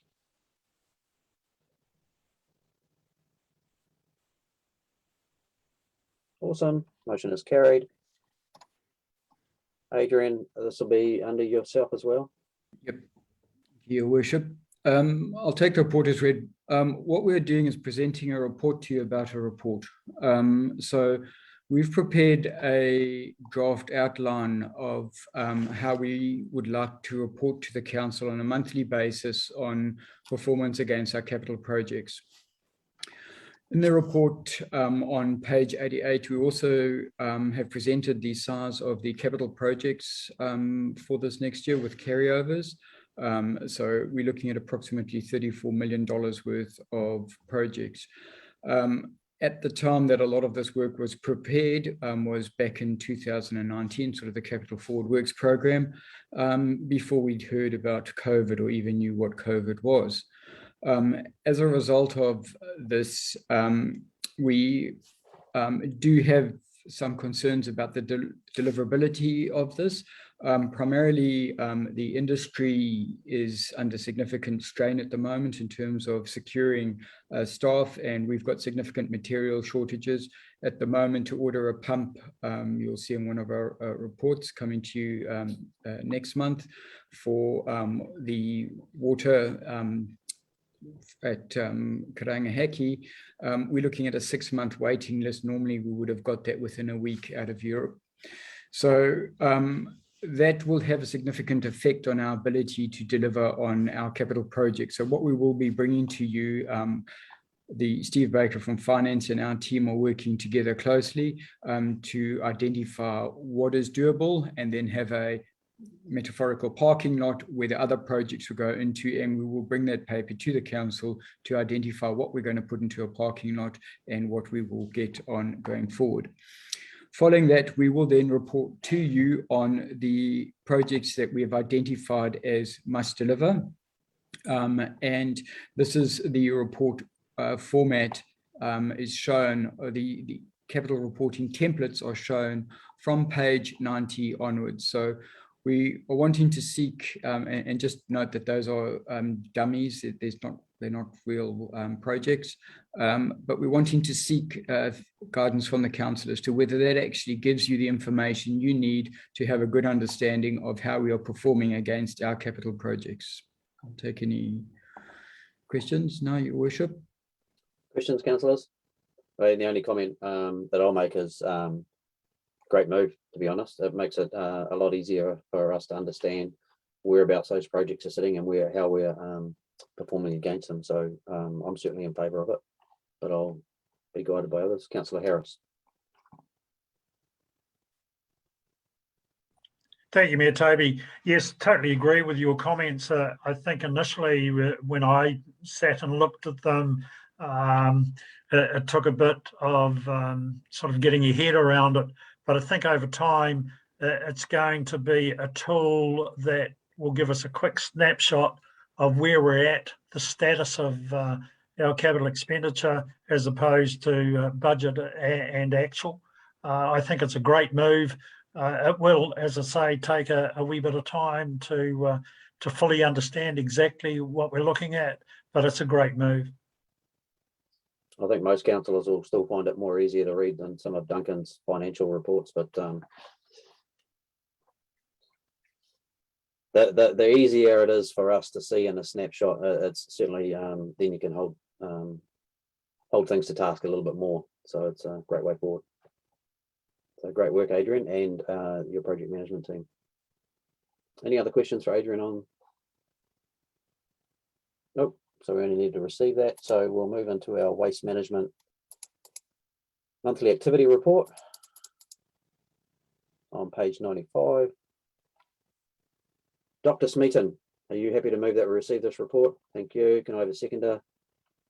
Thank you. Paul Anderson. All those in favour, please say aye. Oh no, please tick. Sorry. My apologies.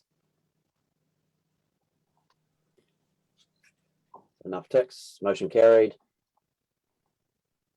Adrian, you'll be doing this on behalf of your team. Yep. Thank you, Worship. I'll take the report as read. You will note it's a decision report, although it is primarily around information. The report provides an industry update on where we're at with the recycling. And it looks at, provides a link to where the MFE's thinking is on recycling and recycling labelling. Then we've provided the inspections and the contract performance on how we've gone through. And also we've looked at the number of bins that have been inspected that have passed or failed muster in terms of contamination of the recycling bins. And while 49 is still too big a number, it's actually really encouraging that 276 passed. So of the 319 bins that have been inspected, the majority of those bins, everybody had the right recycling products in the bins. So that was really encouraging, and the communities to be commended on their recycling abilities. Just a question on that part there, Adrian, on the, so some of the comments that we've been getting of late is that the bins have been identified as didn't meet the grade, but there was no explanation to the owner of that bin as to why. Has that been talked through with the contractor? I think it has. What I'll do is I've got a meeting with the contractor this afternoon after the council meeting, and I'll raise that with them. But I think if they can see the owner, then they normally do conform. They do let them know. But if they can't get hold of them, they just they put a sticker on saying that this bin is contaminated and has products that aren't plastics 1 and 2, or tins or paper. Okay, because the other one was a soft plastic that was number 2, but it was in a soft plastic form. So upon looking at it, you would think that it's a 4 or a 5 or something like that as the soft plastics, but it actually had the recycle number 2 on it. Okay. Yeah, I'll raise that with them and just ask them to be mindful of that. The glass crates, there's been quite a bit of comment around the damage to glass crates.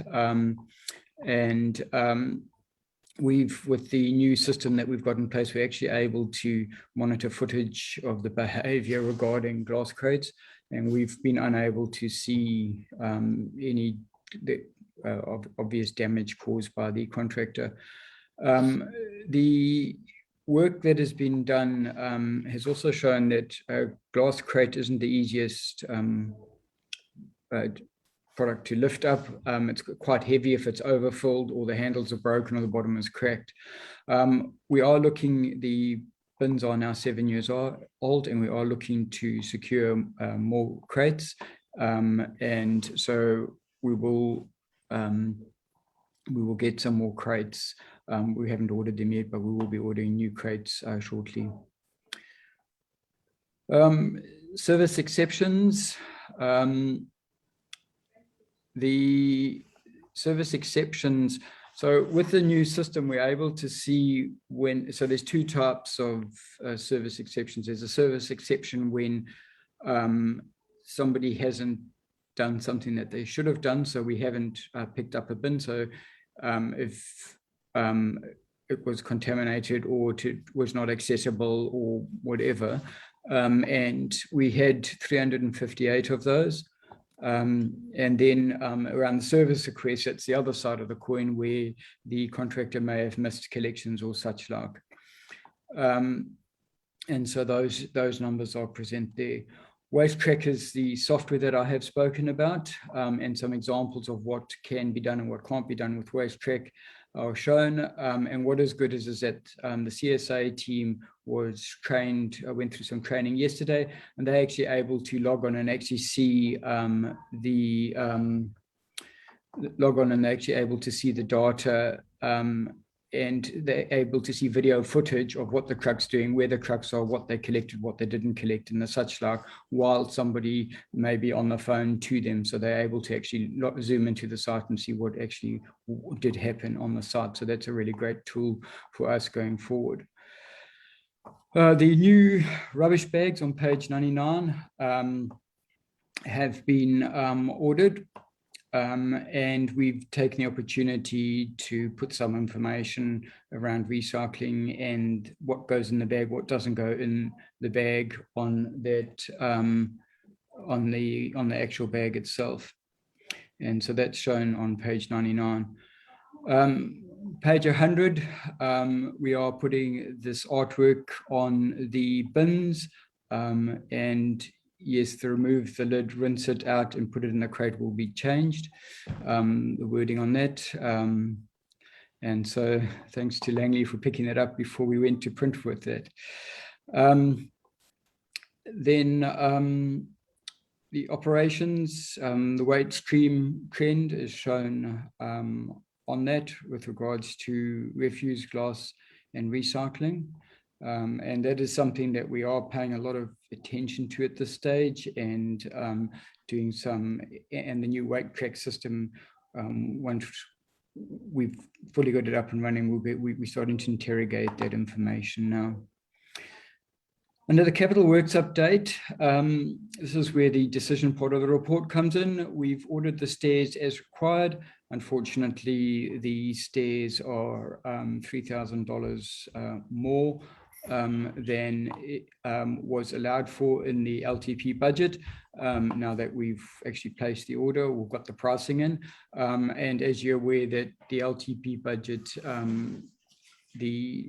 there are some delegations to approve budgets over and above what was in the LTP, but if they exceeded by a certain amount, it requires the council to give approval. So although it's a very small amount, we do require the council to give approval. And then following that, under section 8 on page 101, there's just an update on the forward works going forward. So any questions on the report? Councillor Howe.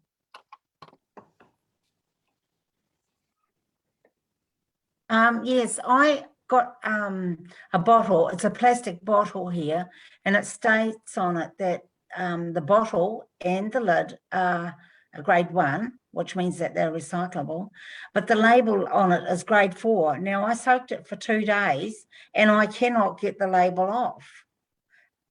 Maybe the company needs telling they need to change their label. There is a lot of work being done by wastemans and councils and MFE on work around making the product suppliers take a lot more responsibility for the products, that the packaging that they provide.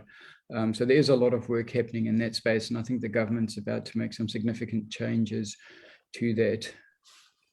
Also, you know, you can get the aluminium plates for baking. Yep. Are they recyclable or are they not? Because they don't have actually anything on them. Yes, they're recyclable. They just need to be cleaned, but they are recyclable. Thank you. Councillor Broad. Thank you, Mayor Toby. Adrian, just a couple of questions. The rubbish bags are still the same capacity as our current bags, is that correct? That is correct, yes. Okay. The next one is the recycling bins. If we're looking to replace them, are the bins themselves recyclable?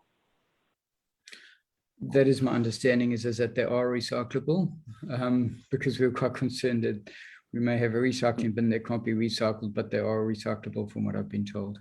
Okay, that's cool. And the third and last one, the additional funding for the stairs, were there other tenderers that put a price in it? Would it be worth contacting them quickly to see whether they can want to relook at their price, or is this the only option that we have?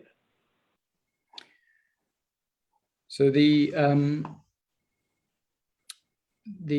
pricing that came in, I think we went out for more than one,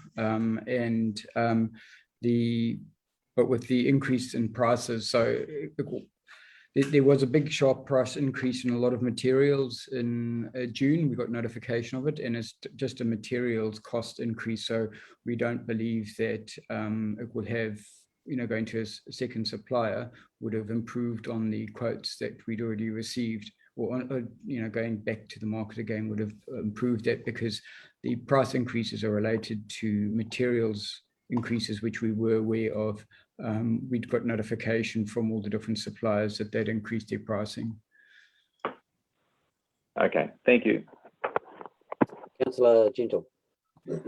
Thanks, Mayor Toby. Just a couple of quick questions. I think it's page 96 of the industry update on all the different logos coming through. Is there anywhere that we can suggest the size of them? I've brought it up before, but the older you get, the smaller the printers. If they want us to actually read it and understand it, rather than just look at it and think I can't see it and throw it away, could we let them know that a certain minimum size would be quite good?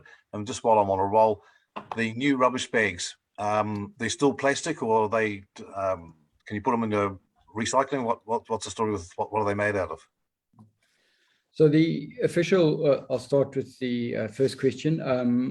I would have to find out if MFE is going to open that up to comment, but it's certainly something we can feed back through waste bins. And I think it's a common dilemma.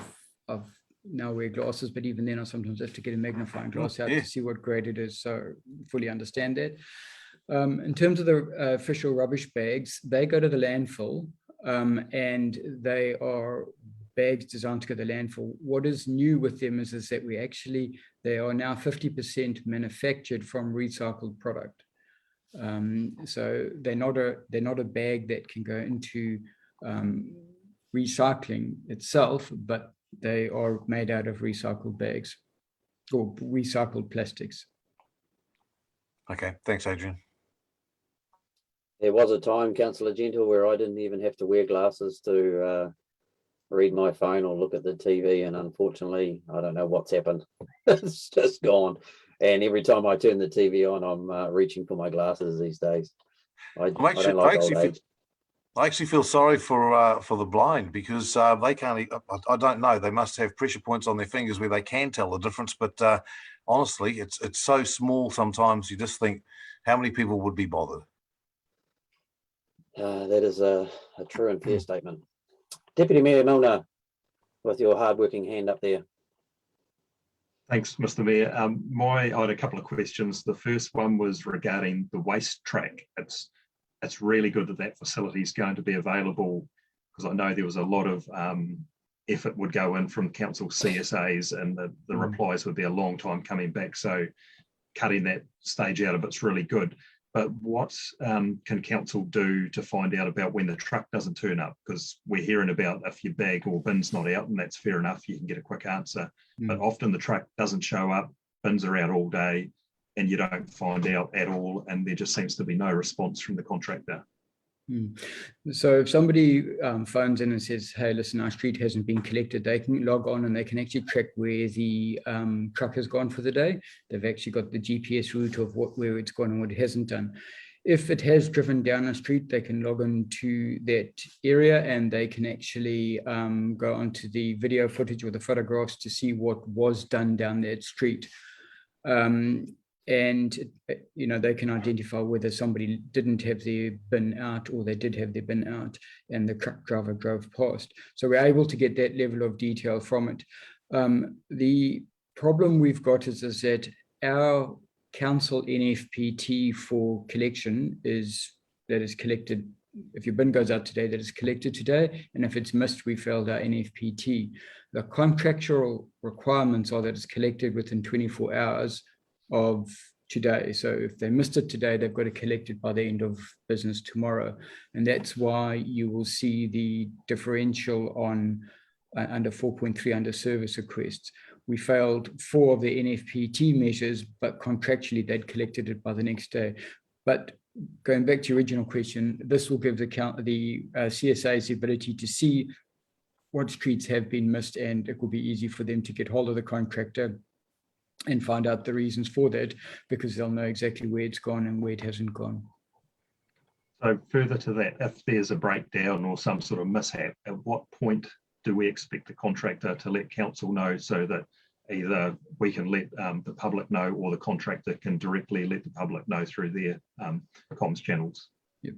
They normally notify us reasonably quickly, but we can reiterate that with them, that they notify us as soon as they are aware that there's going to be a problem. But it is something that normally gives us through the contract manager, and that gets passed on to the CSOs. Okay, thank you. Okay, and then the second question was regarding the bags.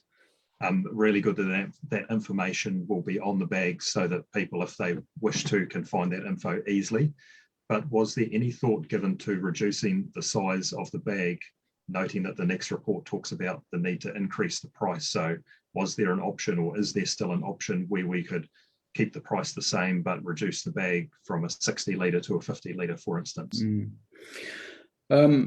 We have given thought to that, and I think we actually owe the council a report on the options of different bag sizes. So it is something, just with some of the changes we've experienced, it's something that's fallen off the radar. So I apologise for that. We will get that pulled together as soon as possible.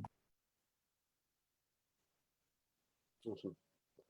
So if there's no further questions, there is a recommendation to approve the extra $3,000. Do I have a willing participant to move that? Thank you, Councillor Howell. Thank you, Councillor Garrett, for moving and seconding. All those in favour, please tick.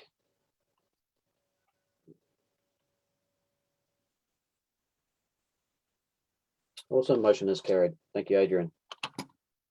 On that report, I believe you're still around for the next one. So page 103, solid waste fees and charges increase. Councillor Smeaton, you're happy to move that we receive this report? Thank you. Could I have a seconder, please? Thank you, Brian. All those in favour, please tick.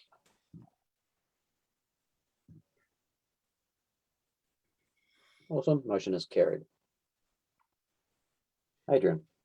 Thank you, Your Worship.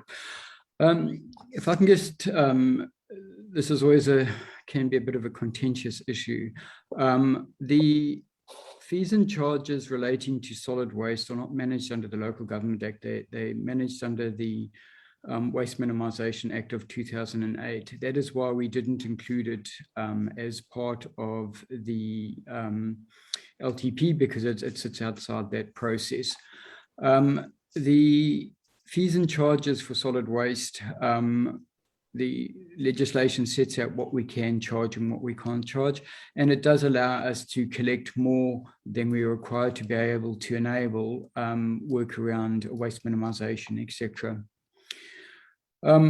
We haven't increased the fees and charges since 2019. June 2019 was the last time we looked at an increase in the fees and charges. And since then, we've had reasonably significant costs of delivering the activity, increases to those costs since that time. As council is aware, we were facing a deficit this financial year, and based on coming out of COVID last year, we decided not to increase the fees and charges and will deficit fund the activity. The operational deficit, there have been some very direct cost increases that came into effect on the 1st of July this year. And the first one is the change to the waste minimisation levy. Now, that up till the 1st of July was currently sitting at $10. It increased by $10 on the 1st of July to $20. Next year, it will go up to $30. Then it jumps $20 the following year to $50. And then the final year, 1st of July 2024, it jumps up to $60 a tonne. The ETS scheme is the carbon trading scheme, and the way the system works is that the landfill has to purchase carbon credits. Then every time a tonne of refuse comes in over their weighbridge at the gate, they have to give one of those credits back to the government. So they have to pay it in, and we get charged for that carbon credit. We haven't had the brunt of the changes come through to us yet. However, on the 1st of, we were notified that from the 1st of July that it was going up a certain amount.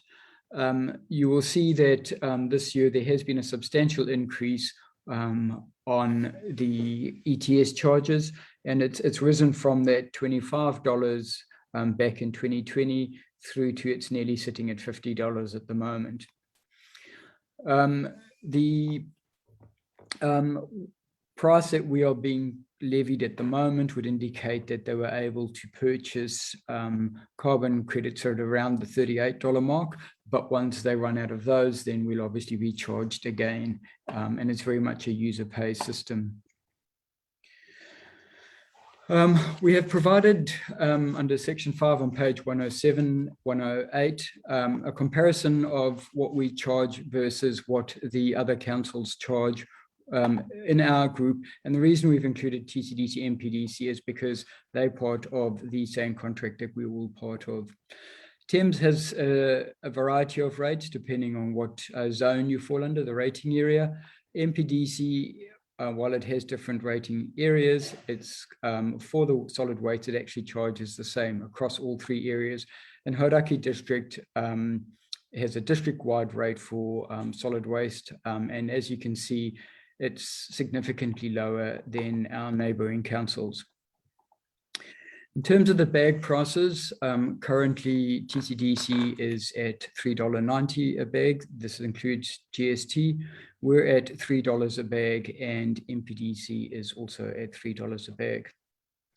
For our fees and charges, again, I'm just going to look at the top line.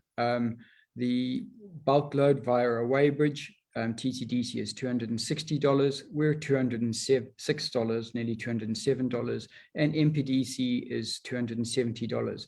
That means somebody living in Thames who's got a fair bit of rubbish to dump at a RTS, it would pay them to come through to Hauraki to dump that rubbish off. And the same as somebody's in Te Araha, it would pay them to come through to Paro to dump their rubbish rather than paying $270 a tonne. Just for notice, we're not looking at changing any of the pricing regarding the tyres, LPG bottles, etc. So everything sort of below that $1 per tonne, we're not recommending that the council adjust any of those. We're much of a muchness or slightly higher than our neighbours in that space. For green waste, again, we are the same as MPDC and slightly higher than TCDC. We have looked and done financial modelling to come up with 3 different scenarios. Scenario 1 is that we recover our costs only. And then scenario 2 for the transfer stations is that we cover the operational costs and some of the deficits, and be able, to fully cover all of our costs. It would only be a small portion on the deficit side. And then option C is that we align with MPDC at the RTSs. So that's, we either go to $50 or we align with TCDC at $260 or we align with MPDC at $270. So that's for the cost per tonne at the refuse transfer stations. And then the amounts above that 260 or 250, those are just a percentage based on loose tonnage.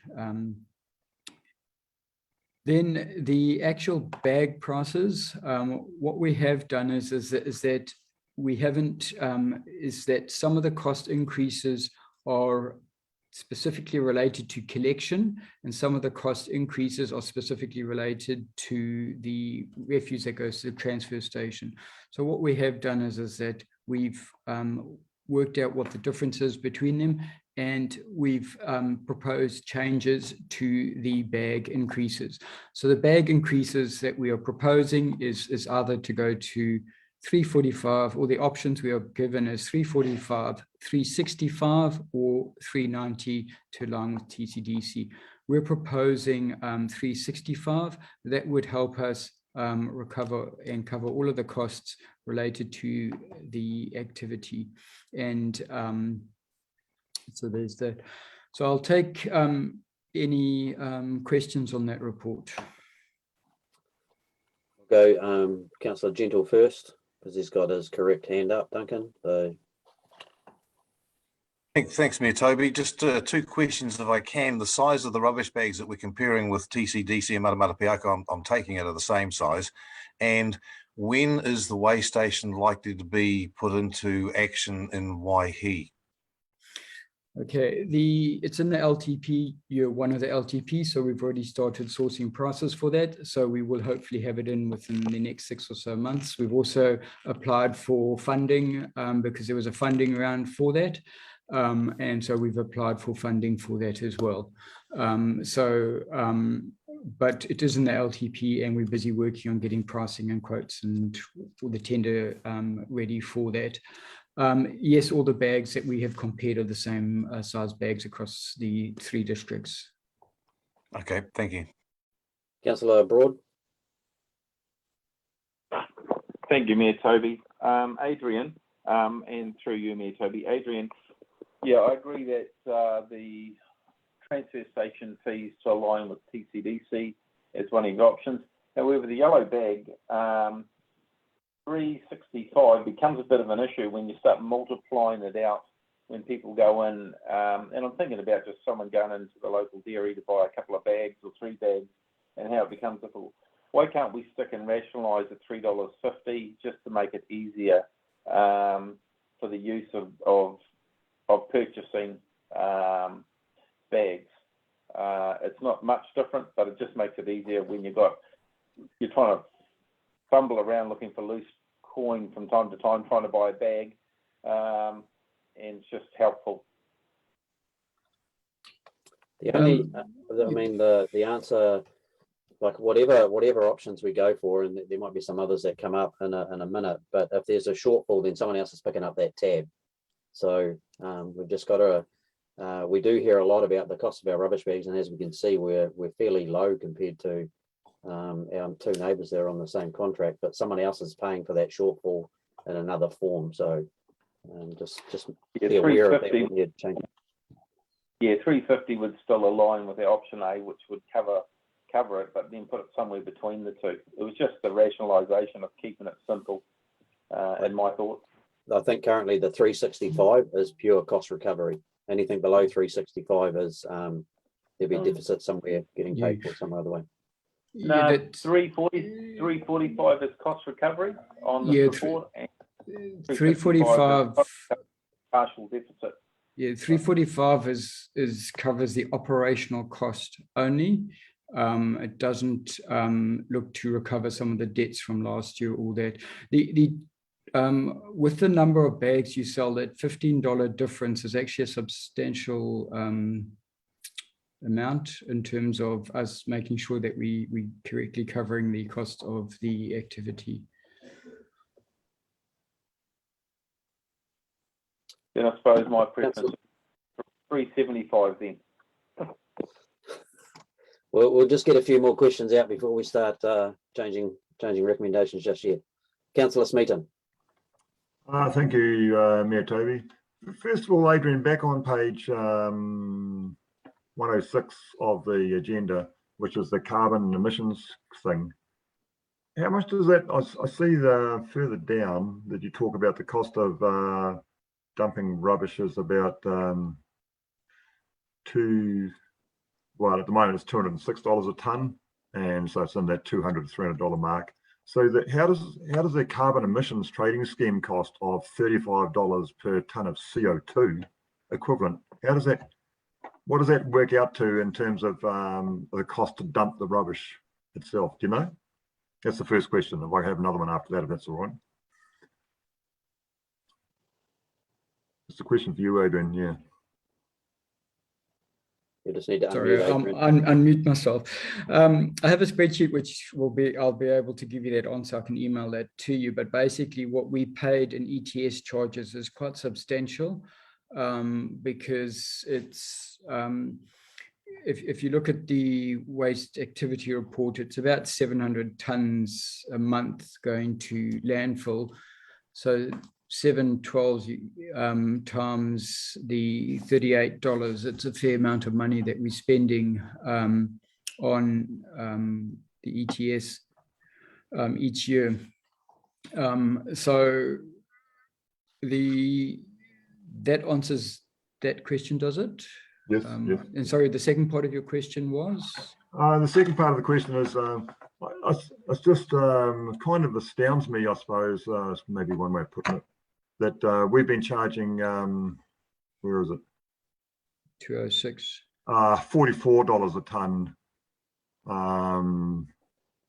compared to the other districts that are 130, 100, 200. It could be.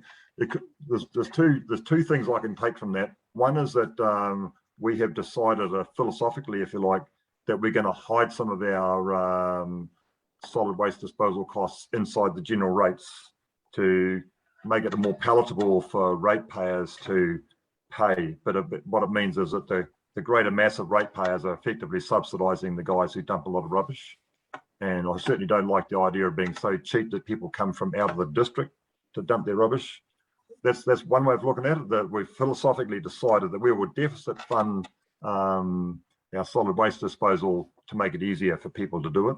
The second thing is that it could be argued that we're constantly and relentlessly underdoing our solid waste disposal work. And that's why we never have any money available, for example, for better education of efficient waste disposal. So we're actually doing a disservice by charging so little. So I would certainly, I'm very strongly in favour of being at least comparable with NPDC and TCDC. So we as a council, made a conscious decision not to put the price of the bags up at the last round and smooth that over a larger entity because of the effects of COVID and the effects that it had on the community. So it's not a matter of hiding it. It's certainly not about hiding rates. It's about spreading the cost across. So we've just done it differently than other councils. So we're definitely not hiding anything. It was perhaps not a rather unfair comment to make, Mayor Toby, but you sort of get the drift of what I was getting at. We do, Dr. So, Stephen, we do. Yep. So if I can, through your worship, the other councils significantly increased their rates over the last few years as the cost of the activity has increased. And our council hasn't, and chose, and as Mayor Toby has indicated, a conscious decision was made in June last year that because we didn't fully understand the implications of COVID and the effects on the community, that we would deficit fund the activity last year. And so this report is looking to try and address that, and also to be able to fully fund the activity this financial year. Could I just comment, because I think, Duncan, you're talking about the rates variances table on page 107. So just to clarify the difference in dollars there, in my understanding, in the Maramato-Piako and Thames Coromandel district area, they collect the income from people going into their transfer stations, and then they pay the contractor. What under our arrangement, the contractor gets the income, and that offsets his costs, and hence we don't have to rate as much because he's getting that income. Duncan, Adrian maybe I'll explain that slightly better than I can. But so it's not an apples with apples comparison because of the different way that our contracts were structured, which was a historic thing that we'd set up with the operation of our transfer stations. Adrian? That's in the rates variances, not in the actual the second chart. Not the charging one. Yep. Yeah, that is part of the related to that is part of the thing. The other thing is that ours is across the district, so everybody across the district, whether they receive a service or not, pays that, and that is to because they have access to an RTS, except for under level 4, but they have access to an RTS to dump their waste at. Whereas I think the other councils, the rates that they pay, those people get a service. So it's a slightly different model, but it is a lot lower than the others. Yeah. And one thing just to clarify on the RTS for level 4, because there's been a couple of posts on Facebook today, and I've had lots of rural people messaging me that under level 4, there is no bin placed outside. Under level 3, we hope to have that bin outside. But I have indicated that it's perfectly acceptable for rural people that if they've got a yellow council bag, that on Thursday they can bring it into town and place it on the street next to another yellow bag in there to get rid of their waste if they're finding that they're having too much waste on their land. Sorry, Duncan, did you have your hand up? You were going to give some financial advice on that. Sorry, mate, Toby. It's also possible that the rates charged by TCDC and MPDC are also for funding things other than refuse collection, whereas our rate is just to pay for the refuse collection recycling part. The rest of it's funded. The other activities we fund through the general. Thank you. Councillor Daly. Through you, Mayor Toby, I believe that we should keep abreast of the increases as they come, because if we don't make the changes when it's obvious that we're running at a loss, then suddenly you try to recover it and it makes a much bigger jump in the price for the ratepayers or anyone that's buying the bags or going to the transfer station. So I think we should at least cover our costs plus whatever 10% or something, and as long as it's not more than the others, it's sort of ridiculous that we are so far behind that somebody would travel from Thames to come here because the cost is so low.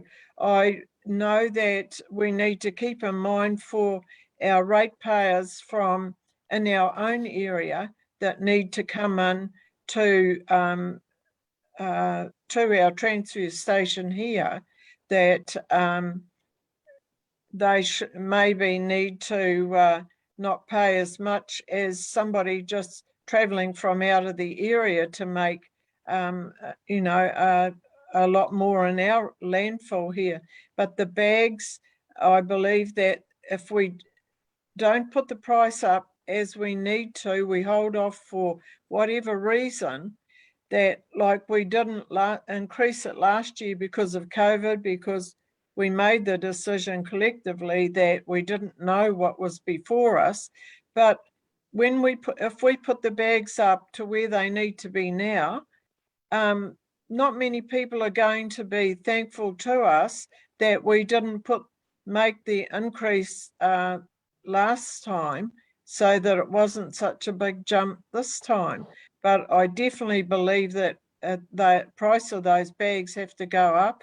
And the thing is that the price that people pay for the service will immediately bring to their attention of what they're actually putting in either the yellow bags or in the recycle. I think the changes that have been made to with the trucks, that we can identify where they are, what they're doing, identify what people are putting in the recycle and all that. I think it's a great move forward, but we need to keep abreast of the costs at the time and not just have huge increases. Some of the costs that we're charging here are just, they're just not reality in this day and age.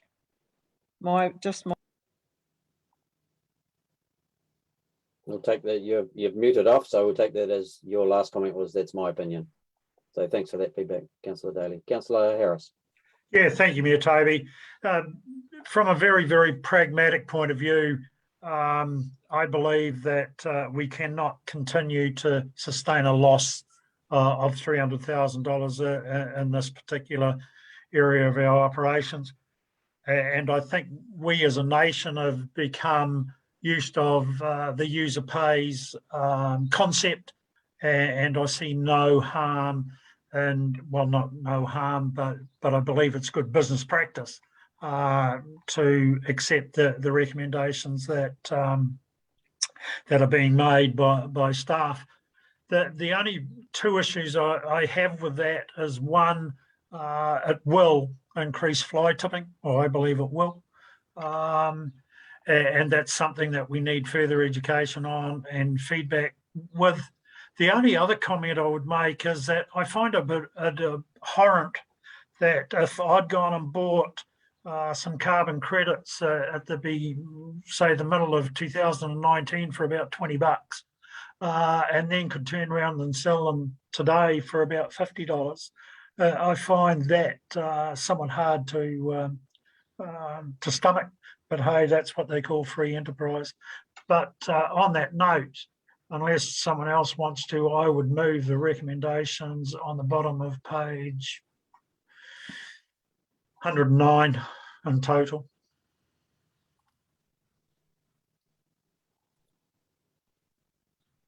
Okay, Councillor Broad. Thank you. Through you, Mayor Toby. Can I just ask a question for clarification, Adrian? Our forests like Steen Road and that with the carbon credits, how does that work within this? Can we use that to offset, or how does our other carbon credits come into play with it? And secondly, as Ross is saying, the second question, if $3.50 isn't there, then instead of $3.65, I'd prefer $3.75 and keep it rationalised. So if you end up buying 4 bags at $15, it just makes it easier for people trying to fumble around trying to find change. But the carbon credit would be one of the things I'd like some bit of discussion on, or not discussion, a bit of guidance on, and how that works for us.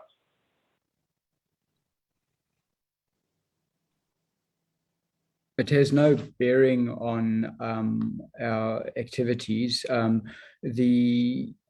completely separate. So we can't try and offset our carbon credits because we'd have to give up our carbon credits in to do that. And going through the amount of carbon credits, we would chew through those very quickly. But you can't. We couldn't actually trade them in because they attached to that plantation.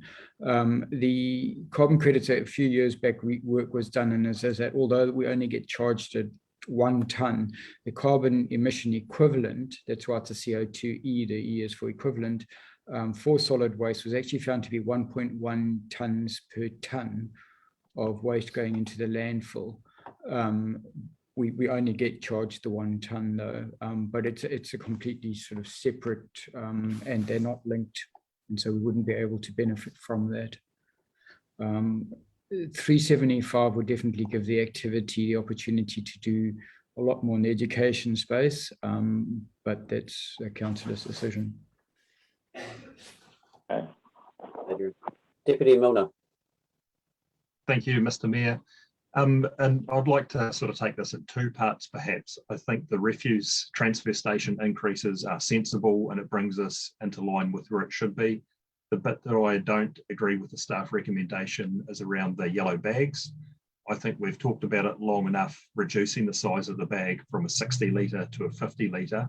And I'd like to see us do that now at the same time as we have a smaller increase so that the net result will hopefully be about the same.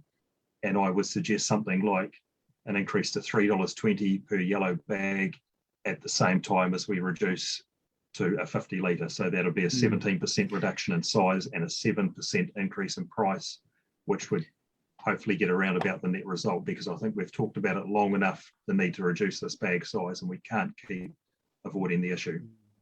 So the concern I would have with that is that the cost of manufacture for a bag is we priced, I think it was a 45 litre bag, and the cost of manufacture for that was 2 cents less than the 60 litre bag. And that's the one thing. And secondly, the weight reduction, it will come down to about 7 kgs per bag as opposed to 8 kgs per bag equivalent. So we would need to calculate those costs and determine what those are. So what my recommendation would be is that we get a 60 or 45 litre bag available and we offer it at a price to be determined. But for the current 60 litre bags, we have a price, say $3.65, what we've recommended. And we can then roll out, they pre-order several tens of thousands of bags at once, so we will have a lot of bags available in the interim. Thoughts on that?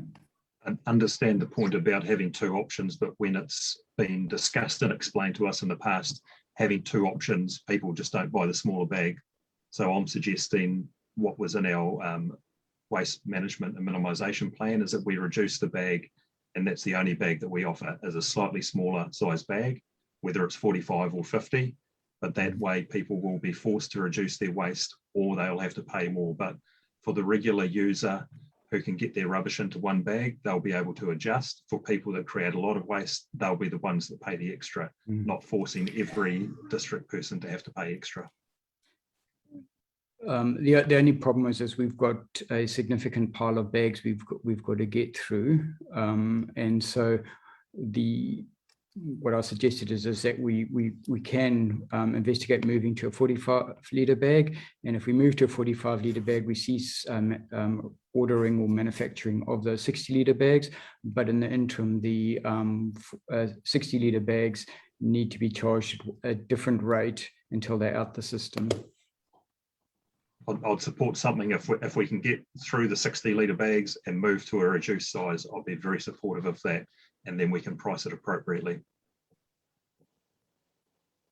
Okay, we might we'll just get these last few questions out. So, Councillor Anne-Marie Spicer. Thank you, Toby. Look, I really agree with everything that Deputy Paul Milner has said. I feel like this is deja vu. We've discussed this in chambers at least twice, I think, last time and this term. I just would have liked to have seen in this report that information already there on a smaller bag size. I think we've given a really clear steer in the past that it's something we're interested in. So I'd really like to see that explored.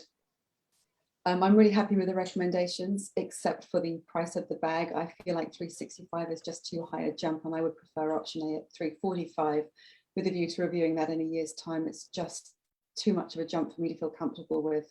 And by then we should hopefully have a smaller bag size to offer people as well, given that we have a lot of older residents who only use half a bag a week. So just, yeah, agree with Paul's comment. Councillor Smeaton. A few things. First of all, I'd like to second the motion put by Councillor Harris to go for option B. And my favour option B is against option C, because option C is actually it's a 30% increase over the current situation, and that's just far too big. It's just too big a jump for most people. They wouldn't be able to understand the logic of that. I think we've got to do a little bit more than option A, and so that's why I favour option B. And I don't quite support what Councillor Milner has said. He's a very wise and experienced councillor, but on this occasion I disagree with him. I think he's just creating complexity that doesn't actually need to be there at the moment. I've listened to the points put forward also by Adrian, and Councillor Milner does have a point, but I think in this instance we should shelve that till we get this particular option through and investigate it in the next year or two, and I'm sure he won't let us forget to do that. So, as I said, I second the motion put forward by Councillor Harris. Thank you. I haven't, even though he's put it forward, I haven't called for that yet. So I'm just going to come up with some options first. So I'm hearing both sides of the story, and an option going forward is that we approve the other options bar the yellow bag at this point. And I just asked for some clarification from Adrian. If we held off the actual resolution of the yellow bag cost at this meeting and brought it back to another meeting, would there be sufficient time to get a better picture and steer of how many of that size yellow bag we've actually got in circulation, and what the cost recovery on a slightly smaller bag would be? So we don't have that information as the waste part of that bag size and what that cost is, and whether that would change the pricing structure that much. I'll just be guided by you on that information first before I... So I've just been running it through the model that we use to build this. If we went to a 45-litre bag and or there and thereabouts, with the reduction in the weight of that bag, plus the manufacturing cost, the operational costs of collection don't change at all. The reduction in cost to us we would be recommending in the region, and I just need to clarify the numbers, but we'd probably be recommending an option not different from option B. We'd probably be looking at maybe that $3.50 mark for a smaller bag. And I have asked the question of the team as to how many 60-litre bags we've got in store or in circulation. By circulation, I mean sitting at shops. So we'll get that information. But probably the 45-litre bags, a prudent cost range would be around about that $3.50 mark for that smaller bag. You're getting very little cost differential within those. But we still need to get what I'm suggesting is that we can introduce the 45 litres bags, cease the ordering of any 60-litre bags going forward. But the 60-litre bags that are in, we should charge at the $3.65. And then as they work out the system, the smaller bags come in at a price still to be determined, but it will probably the recommendation to the council would be around the $3.50 mark. So even doing that, so even if so if we went with option B at the $3.65, so that gives us cost recovery.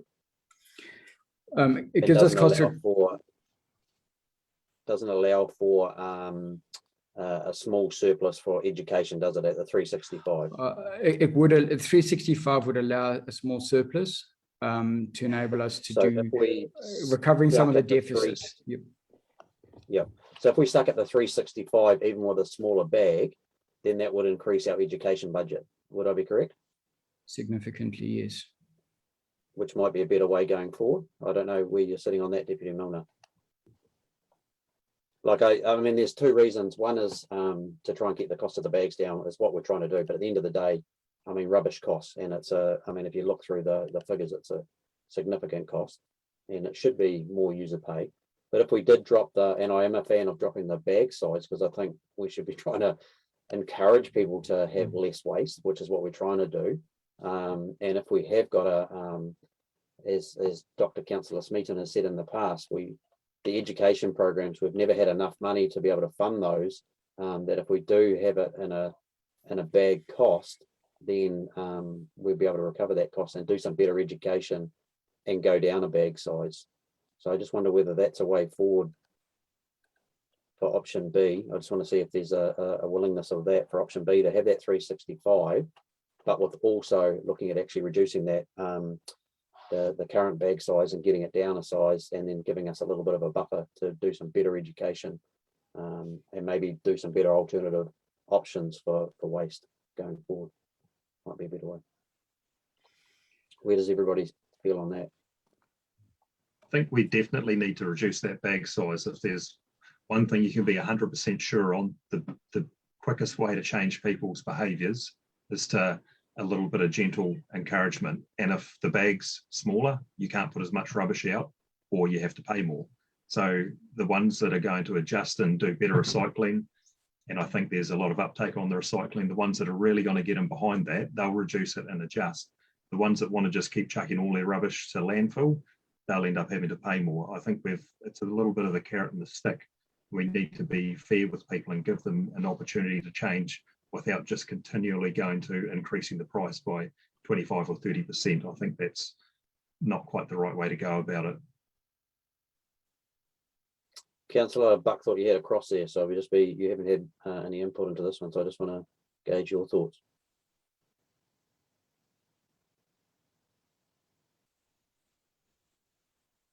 Yeah, look, I hear the education thing, but I mean, most people are well aware of the situation with waste and wanting to minimise waste now anyway. To me, they'd be getting a less value for money by reducing the bag size. You'd actually be using a lot more bags. So that sort of flies in the face of waste minimisation. I mean, there's arguments for and against, and I don't disagree with either, but for me, it always comes down to money for people, and value for money, we're better to stick with the bigger bags. Councillor Anne-Marie Spicer. Thank you, Mayor Toby. I think the whole education thing is just adding a confusion to this.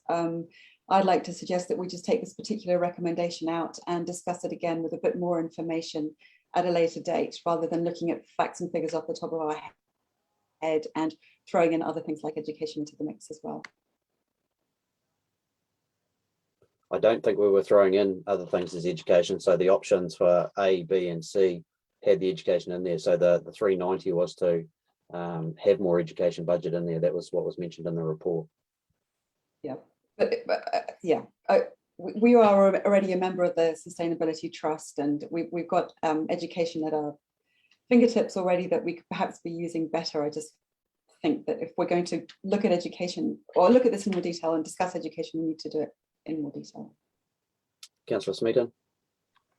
I'm wondering whether to we could either amend the motion now and go for option B with the added clause of 45-litre bags will become available at $3.50, or and I can sort of sense the meeting maybe wondering if we should shelve this discussion to for another month and give Adrian time to give us some hardened up figures, perhaps have a think about it, so that we, yeah, that's what I'm wondering. There's two options there as I see it. Options. Councillor Broad. Thank you, Mayor Toby. Like Anne-Marie, I think we go with our transfer station increases, and happy to sign that off. Yellow bag, I'd like some more information on smaller sizes, costs, so that we can actually have some real information in front of us, whether it's a 50 litre or 45, because we've talked about different sizes now, different prices, and then we can actually sign that off with some surety that we know what we're doing. But the transfer station part, there's no negativity towards that. We align ourselves to TCDC, yellow bag. If we can get that to the next meeting, I think that's the best way to sign it off, and we make a decision and we just move on, because as we said, we've discussed this a number of times now. We've just got to draw a line in the sand and move on.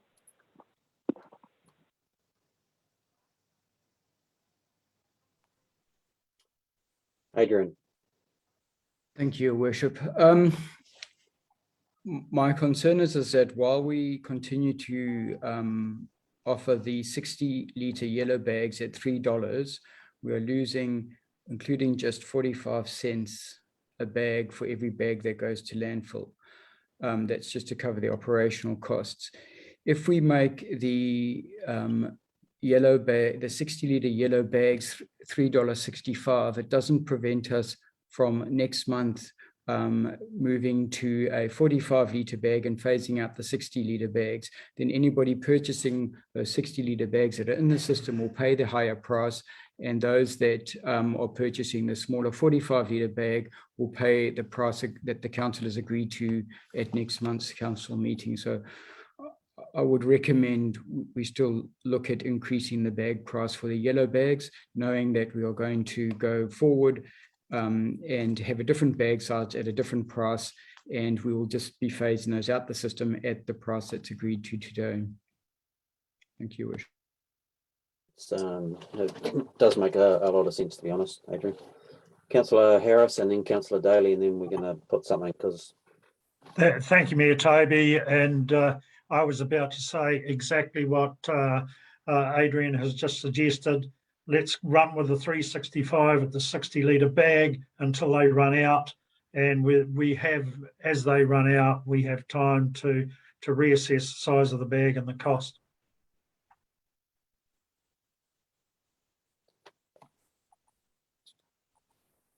Okay, that kind of makes some logic, to be honest, because that is a true cost recovery of that current bag. And maybe the other recommendation that just needs to be added in there is that in a near future, like not in 6 months, 12 months time, probably get another month's meeting, that we have some better costings on what the cost of a smaller bag is, and the true cost, and whether we can have a separate bag price for that. And then if it does become cheaper, then that becomes the new norm going forward once you phased out those other bags. Adrian. So, Your Worship, I've spoken to the team. We'll undertake to get a report to you next month. We've currently got 250 boxes of the old bags with 500 bags per box. So that's 125,000 of the old bags still in storage. And so the other, I mean, going forward, 125,000 bags, if we don't increase that price to cost recovery, then we're still deficit funding and got to play catch up somewhere along the lines, don't we? Is everyone kind of happy with that? That is correct. And we're about to order new bags, so we will not order the new bags now, and we will get a report to the council, and we'll only order the new bags after we've got that the size agreed to. Okay. Councillor Gentle. Yeah, thanks, Mayor Toby. Just a quick question, 125,000, roughly having a look at the past. How long will that last? 3 months, 6 months? I would have to check to see. We're not going to run out in a hurry. Not in a month anyway. Yeah. I only use about 4 a year, so it doesn't really affect me too much. My recycling bin's looking a bit worse for wear though, as in the blue one. I think that's age. Not mine, the bins. To answer the previous question, it's 5.5 months supply. Okay, so we've got a little bit of time to. So would that be is that a good way forward, councillors? For those current bags, that's cost recovery on those current bags, and then we have another report next month to finalise the true costs going forward with a smaller bag and what the other ramifications are with that. So if we just have that as an added resolution, well, I think you've got that. We don't need it as a resolution, do you, Adrian? You've got that as a fairly good, strong indication from us that next month we want a detailed report on smaller bags. So the recommendations there as they stand. And Councillor Harris, you were willing to move that in the first instance. Are you still willing to move that now? So it's been moved by Harris. Do I have a seconder? Councillor Dr. Duncan Smeaton.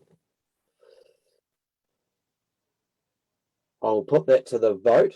So all in favour, please tick, knowing that next month we'll have a detailed report with possible new costings going forward on a reduced price. So we have 2 against. I'd like to say, would you like that noted? But unfortunately, you're on live, so it is noted. So you don't get much choice on that. So the motion is carried. 3 against. 3 against, is it? I'll just wait before you take your ticks off. 1, 2, 3. 3 against. Thank you. So we've got a few more reports to go. So I'll be guided by you, councillors, as to whether you want to have a little lunch break or not. We possibly maybe got another half an hour to 45 minutes. And if you're happy to continue, we can continue. Deputy Mayor Milner, he's always quick to put his little teacup up and offer a break. But if can you just give me an indication with ticks if you want to have a lunch break, and if there's no ticks, that you're happy just to carry on.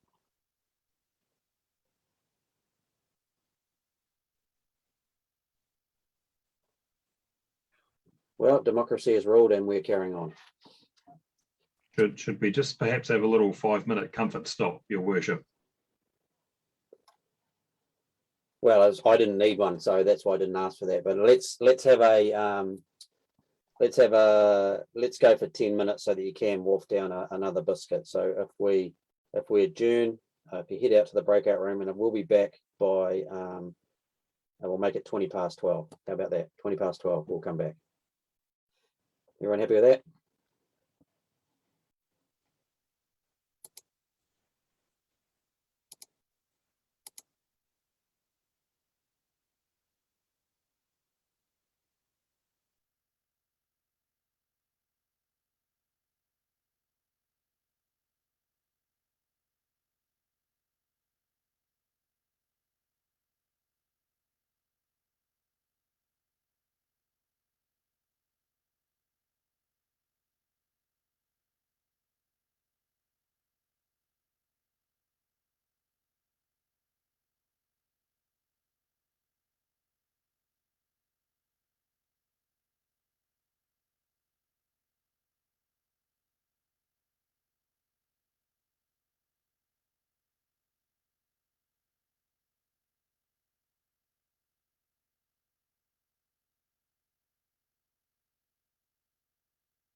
Well, welcome back, everybody. Hope you enjoyed a quick little rest stop and were able to quickly partake in a little bit of food to keep us going for this afternoon. So everybody can hear me okay? Yep.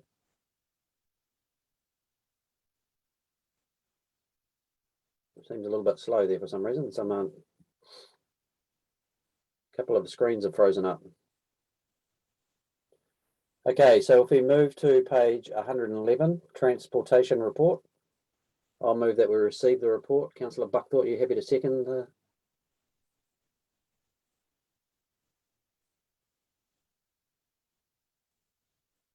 Yep, he is. We've just got a few frozen screens here at present, so he's happy to second that. All those in favour, please tick.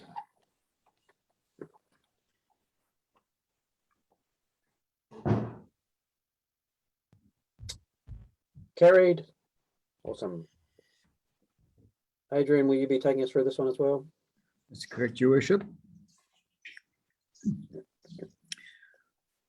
Okay, I'll take the report as read. Just some points I'd like to note on page 112. We've got a consultant on board to help us develop the speed management plan, and that will also that resource will also assist with the public consultation that is underway, and so that will I think that could be a significant piece of work that we've been wanting to get over the line for some time. In terms of the strategic activities, the One Network framework is a new model that NZTA has put into place.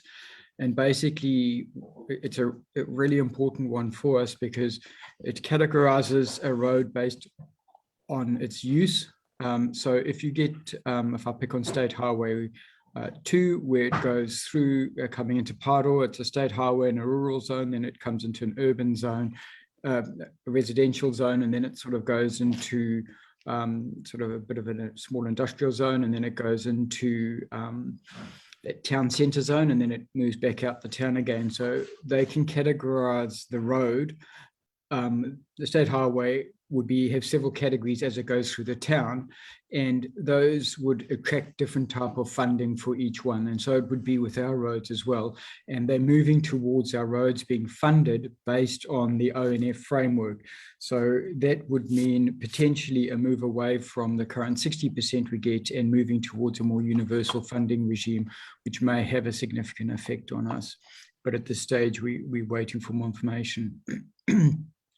The transport policy, that work is underway. Then the capital projects, we've started getting the capital projects underway, and at this stage everything seems to be tracking according to plan.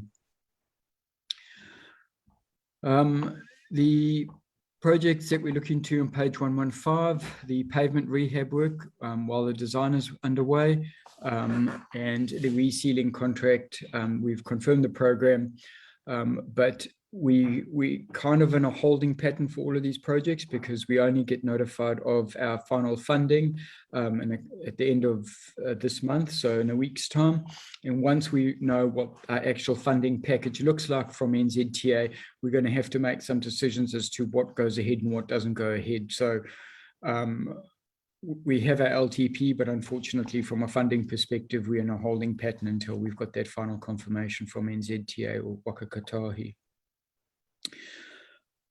The drought damage roads, that work is getting underway, and they've just sort of identified the risks in that related to that, and what the mitigation measures are that we're going to put in place to deal with them. Under general business, we've completed a 3-year forward works program, and we're busy reviewing that at the moment. And again, the funding will affect what we do there, but it's good to get a long-term forward works program underway, which is something that we've been aiming to get in place.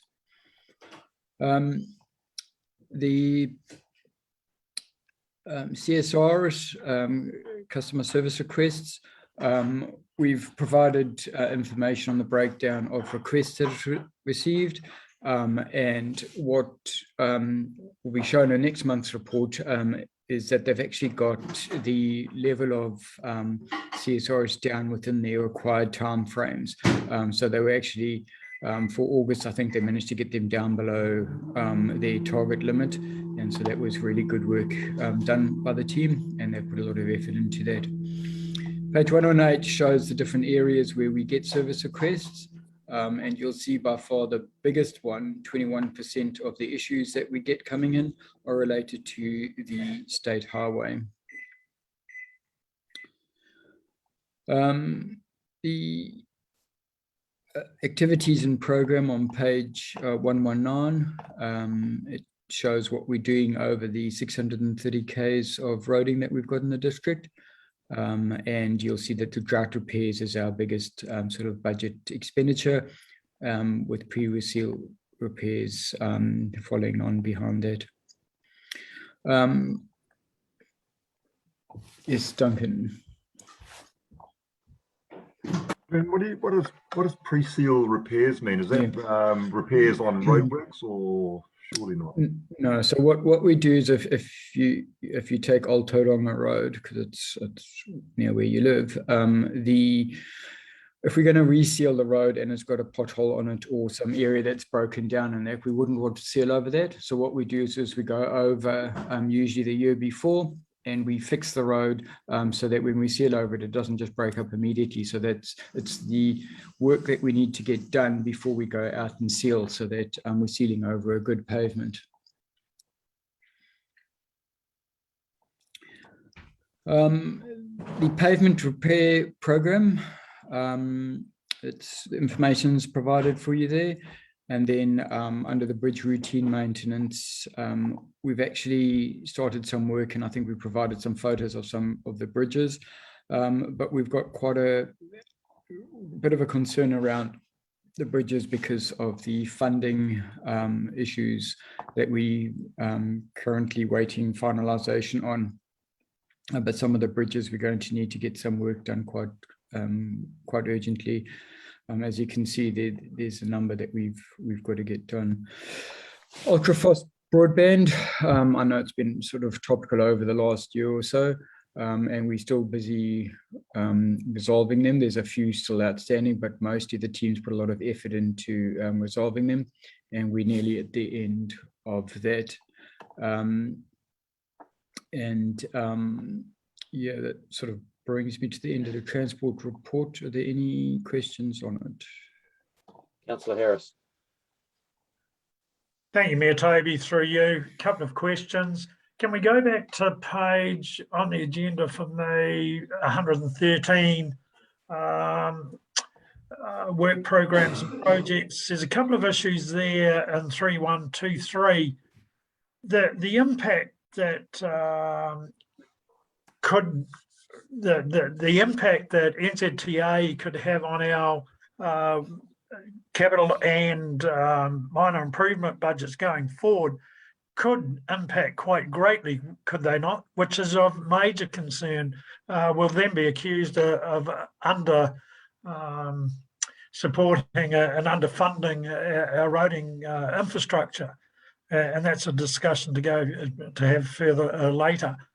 The other one is the discussions we're having with NZTA about the funding and planning for way forward infrastructure along the Wharekara coast. Can we have an idea of what those discussions are about and the impact of the same?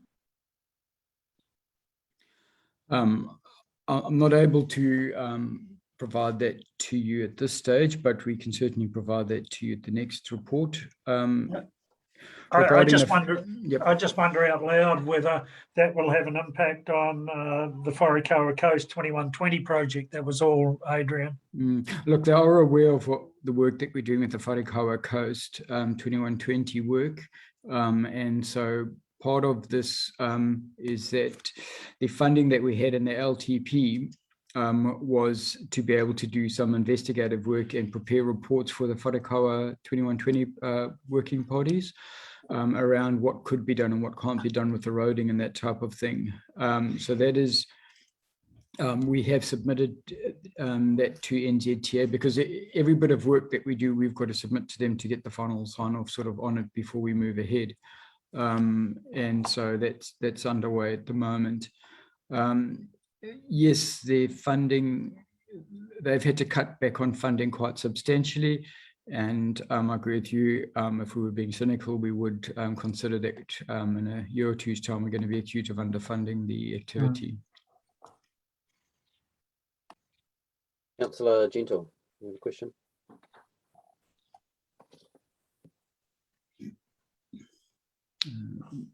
Councillor Gentle, your microphone's off.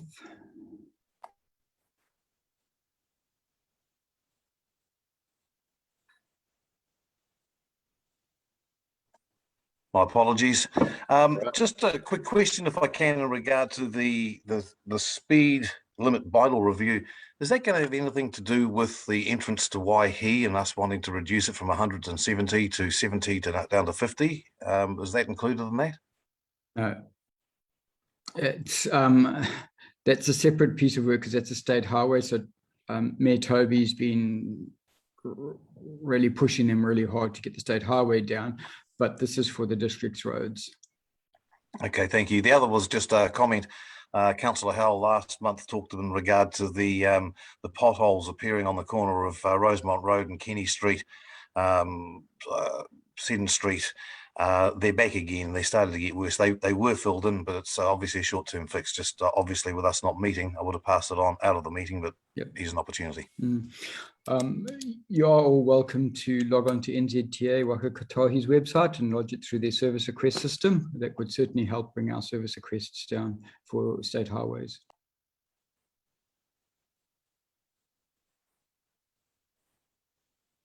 And just for Councillor Gentle, I met with the regional director and also the Minister of Transport and expressed the concern at the speed in which they make changes happen, and they could, we don't need new cycleways over our big fancy old harbour bridge, but things like speed limit changes in our main streets are very important to us in the rural communities, and that would be an easy win for them if they help speed up that process. We've been waiting far too long. Absolutely. Hopefully you mentioned the roundabout on the corner there that would alleviate that problem too by BP. We mentioned quite a few of those projects. Councillor Howell. Yes, I was going to interact with the speed that they take to change the road thing, speeds. They didn't take very long to do between Caticat and Te Puna. They did that very quickly. Yes, the mind boggles at some of the decisions that get made and the speed of them. It's frustrating at best. Deputy Mayor Milner. Thank you, Mr. Mayor. Question for Adrian at the top of 121 in regards to the ultra fast broadband. I see there's still the outstanding invoices for the utility strikes that happened, and there's still those service requests. Is there any update on if they're ever going to get round to fixing the things they broke while they're here? Yeah, we are working through that with them. It's been a tedious task, but the team have stuck to it. In terms of the funding, we are having a bit of a debate with them over whether there's a debate about who actually caused the cost. So we are working through that with them. It's difficult sometimes. We know that because we did the repair that it was them, but it's trying to prove that the repair was directly caused by them is often a difficult process to do. So we are working through that with them, and it is an active piece of work we're doing, but it is very, very tedious. Thank you. Councillor Harris, have you still got a question? Or My apologies, Mayor Toby. I should have brought it up when I spoke last. Just when we go back to project achievements on page, whatever page number it is, when we talk about the Mahuta Road North, I am disappointed that the slip rebuild has yet to be signed off, and I can't see mention of the final cost anywhere in this report.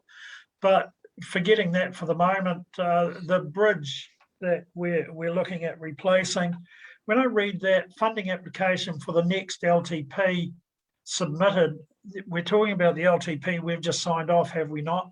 And have we yet made a decision about what, whether it's going to be double hollow core, or is it a steel beam, or is it a box culvert? Have we made those decisions yet, Adrian?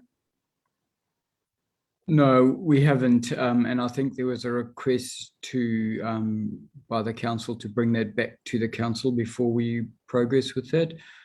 So at the moment, we're just securing prices, concept design prices for the different options. So that we will be progressing shortly. In terms of the funding application to NZTA, again, their LTP starts at the end of the month. So until we've got sign off on that, so we then will have to rejig our budgets to suit. So we're just waiting for that to come through. Thank you for that. So are we ever going to get a report that actually identifies the total cost of rehabilitating that slip on this end of Mahuta Road North? The Ross Road slip, yes. We'll get that through. I think that's finalised and that's been sorted out. So I think we can probably provide that to you. I'll just ask the team if we can prepare that and report on that next month. Thank you. I do believe Lucas was going to have it so that we had both, so the bridge options and the all in one report, so we could see those before we approved any figures to those, and obviously the sign layout for the new naming of it. Is there any further questions for Adrian on the transport report? If not, we'll move on to our next report, which is on page 122, Utilities Monthly Report. Councillor Harris, you happy to move that we receive the report? Councillor Buckthorpe, you happy to second? All those in favour, please tick.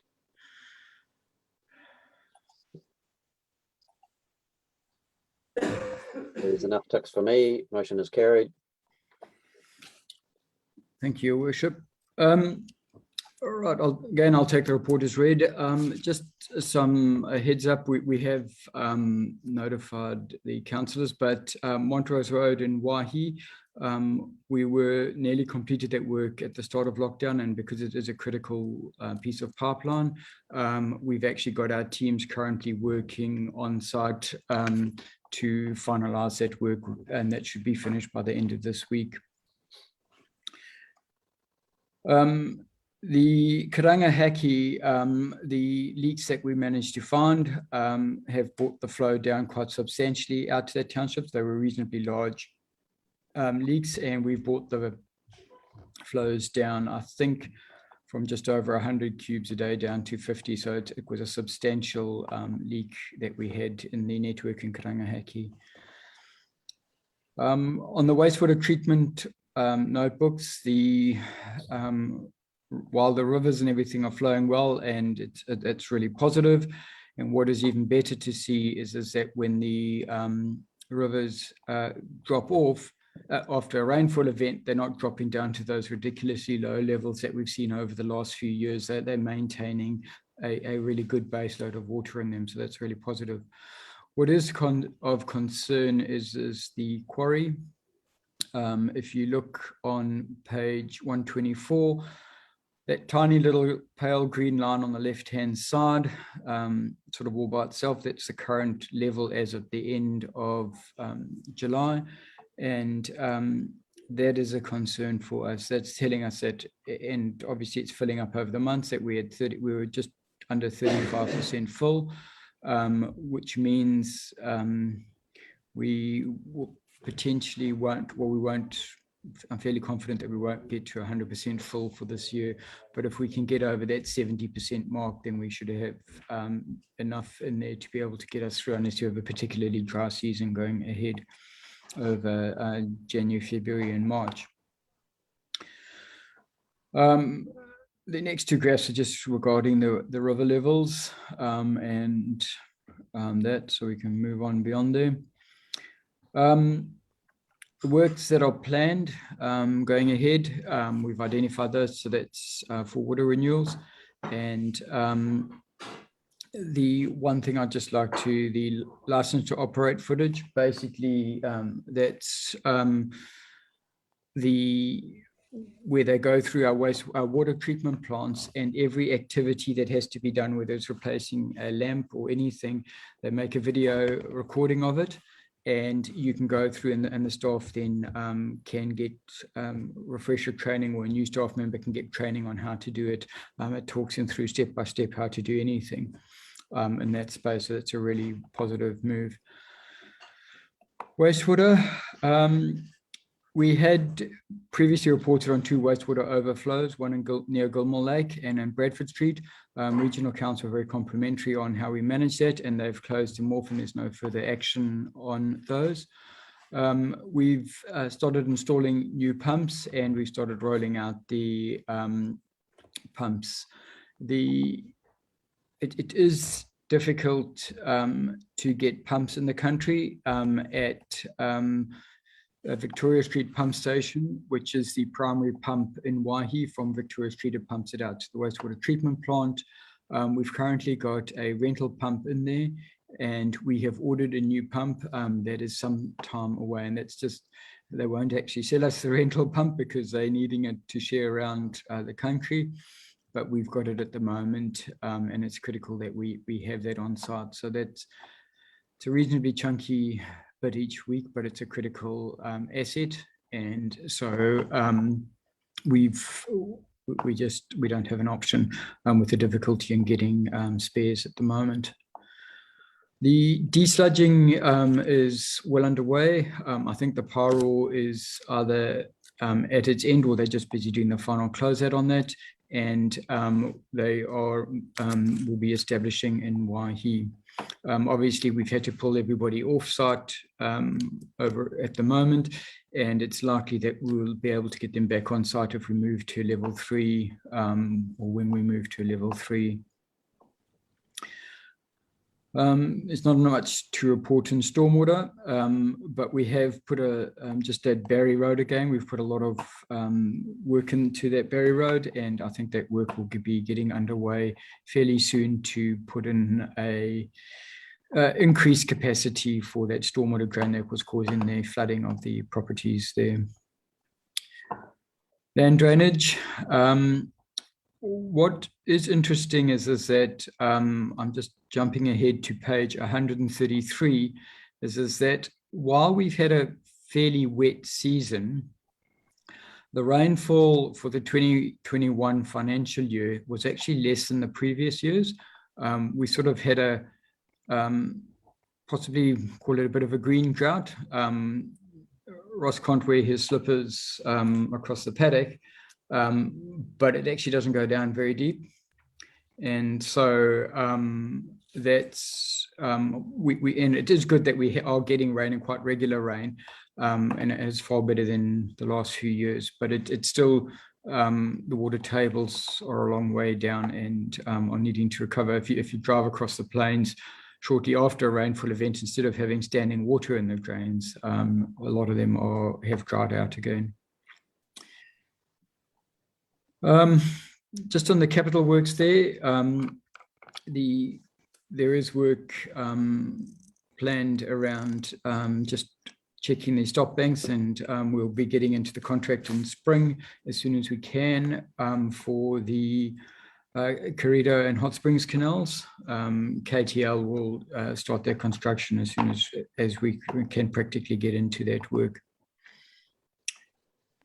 The compliance reporting, I'll go to page 130. And at this stage of the year, it's it seems to be going well. We're starting to see some of the benefits of the desludging, although it will take a while for that to settle down in Paro, but we're starting to see an improvement on that. The settling ponds in Kirapehi, those are the old Tanner's ponds, and that's around those ponds needing desludging, which is planned for later in the financial year. Drinking water, we had a few incidences that we reported to the DHB, but as you can see, they were minor, and none of them had any effect on the drinking water standards, the quality of the drinking water. And that's the end of the report. I'll take any questions on the report. I mean, we need to compliment Johan for stepping up, obviously, and taking over from the previous person. This is and I'm sure he's done this report. It's absolutely brilliant work. So it's a good detailed report. Is there any questions, councillors, for Adriana? No. Yep, just Awesome. one. Oh, Just sorry. one, Mr. Mayor. You and your hand, Deputy Mulner, you need to change your background screen. You keep changing the colour of I your... tried. I've put extra hands up. I'm not sure. Apologies. Adrian, just to do with the water leaks, it was good to see the leaks in Kringhaki found, and there had been a lot in Waihi. How close to the end or the practical end do you think you are, particularly with Waihi and finding those leaks? I know a heck of a lot of work had been done by the team and made really good progress. Is there much more out there to find, do you think? So Waihi, we've definitely got more work to do. Paro, we sort of got down to the bottom end of the curve where there's a diminishing return. We're below 15% water loss, unaccounted for water in Paro and the plains, I understand. But Waihi, we are still higher than we'd like to be, and there's quite a bit of work is happening and will continue to happen until we've been able to identify and undertake repairs to the network in Waihi to get it to where we would be comfortable, which is 15% or below. Awesome. Councillor Buckthorpe. Thank you, Mayor Toby. I've just put my hand up to show Paul what it looks like on a good background. Oh, I appreciate that.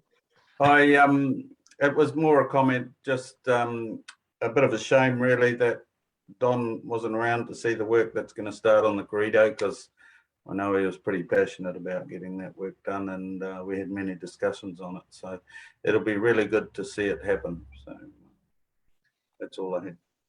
Awesome. And yeah, good work to Johan. It's luckily he's had a very kind weather period to fall into the position. And I'm sure we're really appreciative of Guy Russell's input as well. He's a steadying influence. So. Awesome. Councillor Gentle.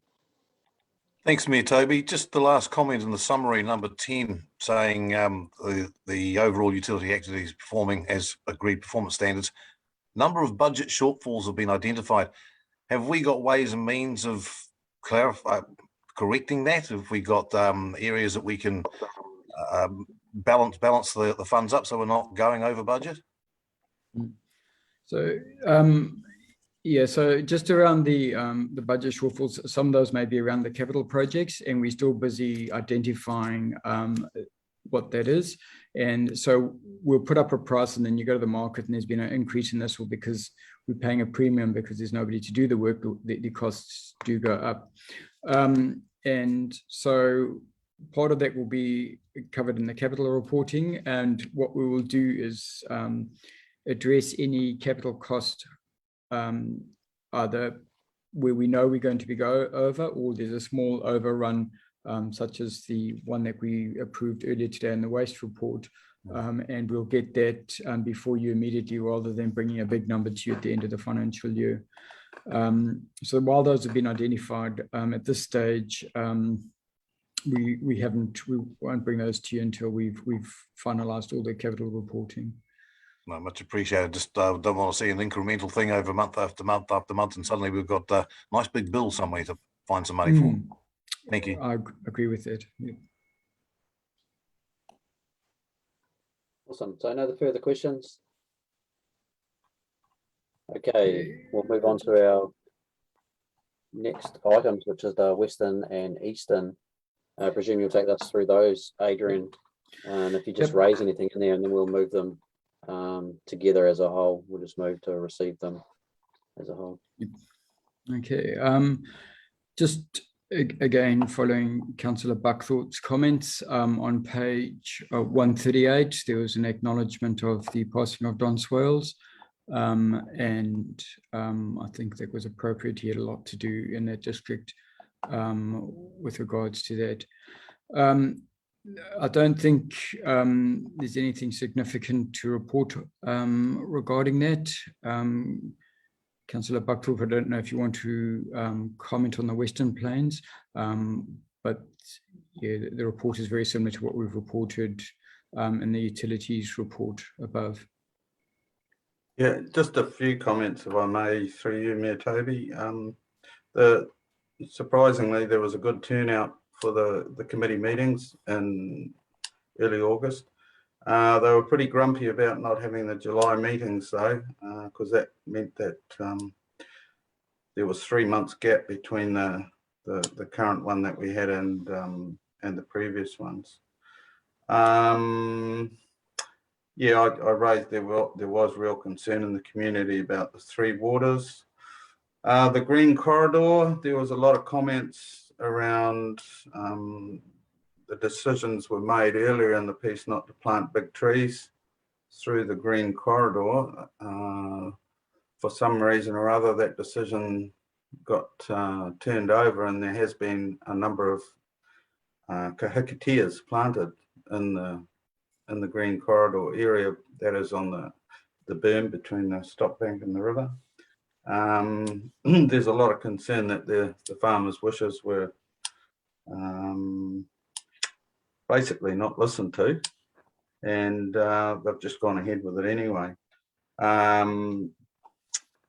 Still no word from the government on the muggerages, unless you've heard something since, Adrian. No, I spoke to Adam about that last week, and at this stage they haven't had any feedback yet as to whether it's going to be approved. Yep. So just the issues that Councillor Buckthorpe has been mentioning, if I can just be clear, are all regional council projects or issues, and they're not projects that we're leading. Yeah.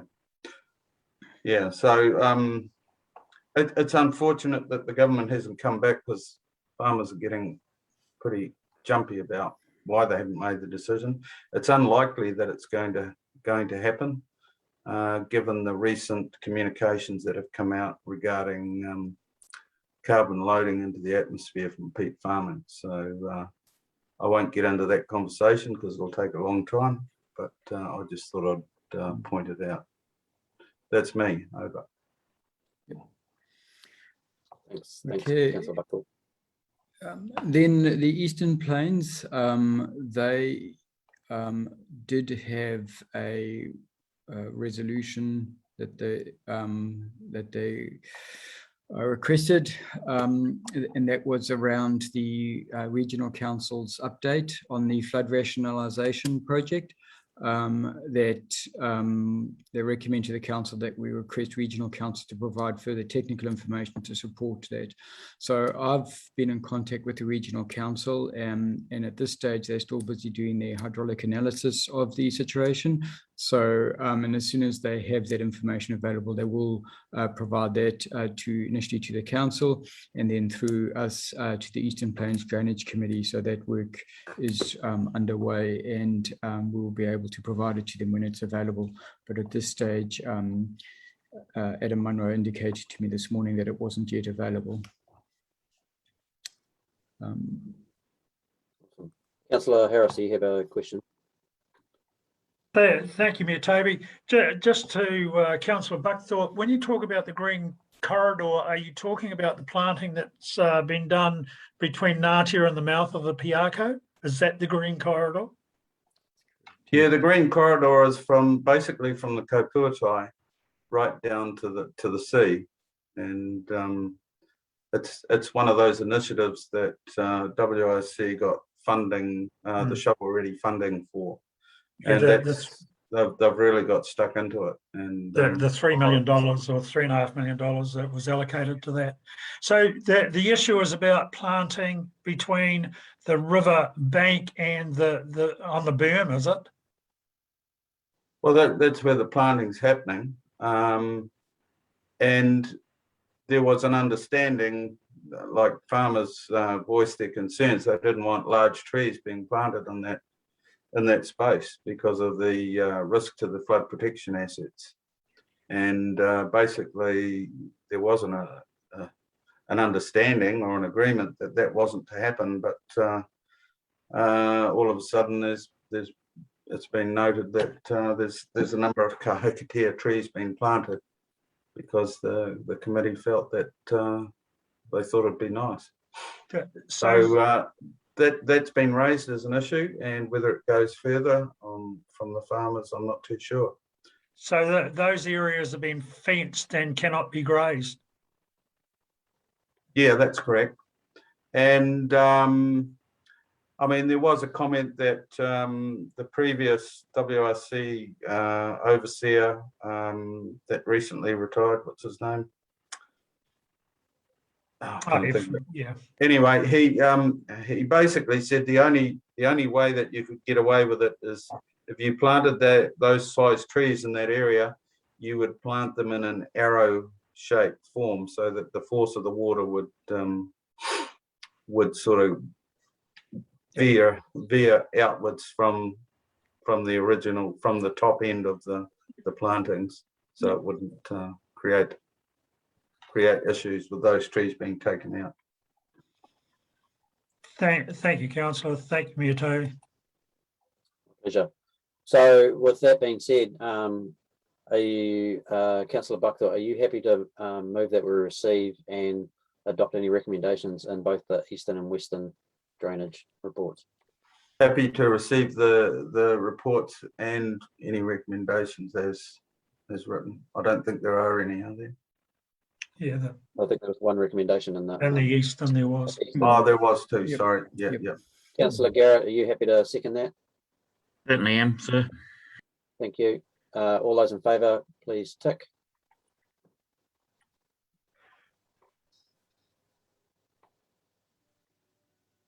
Awesome. Motion's carried. Thank you.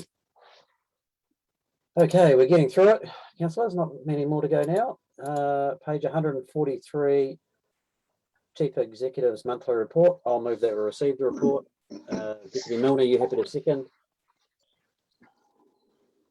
Thank you. Your screen's gone a bit frozen at my end, but I'll take that as a awesome. And all those in favour, please tick.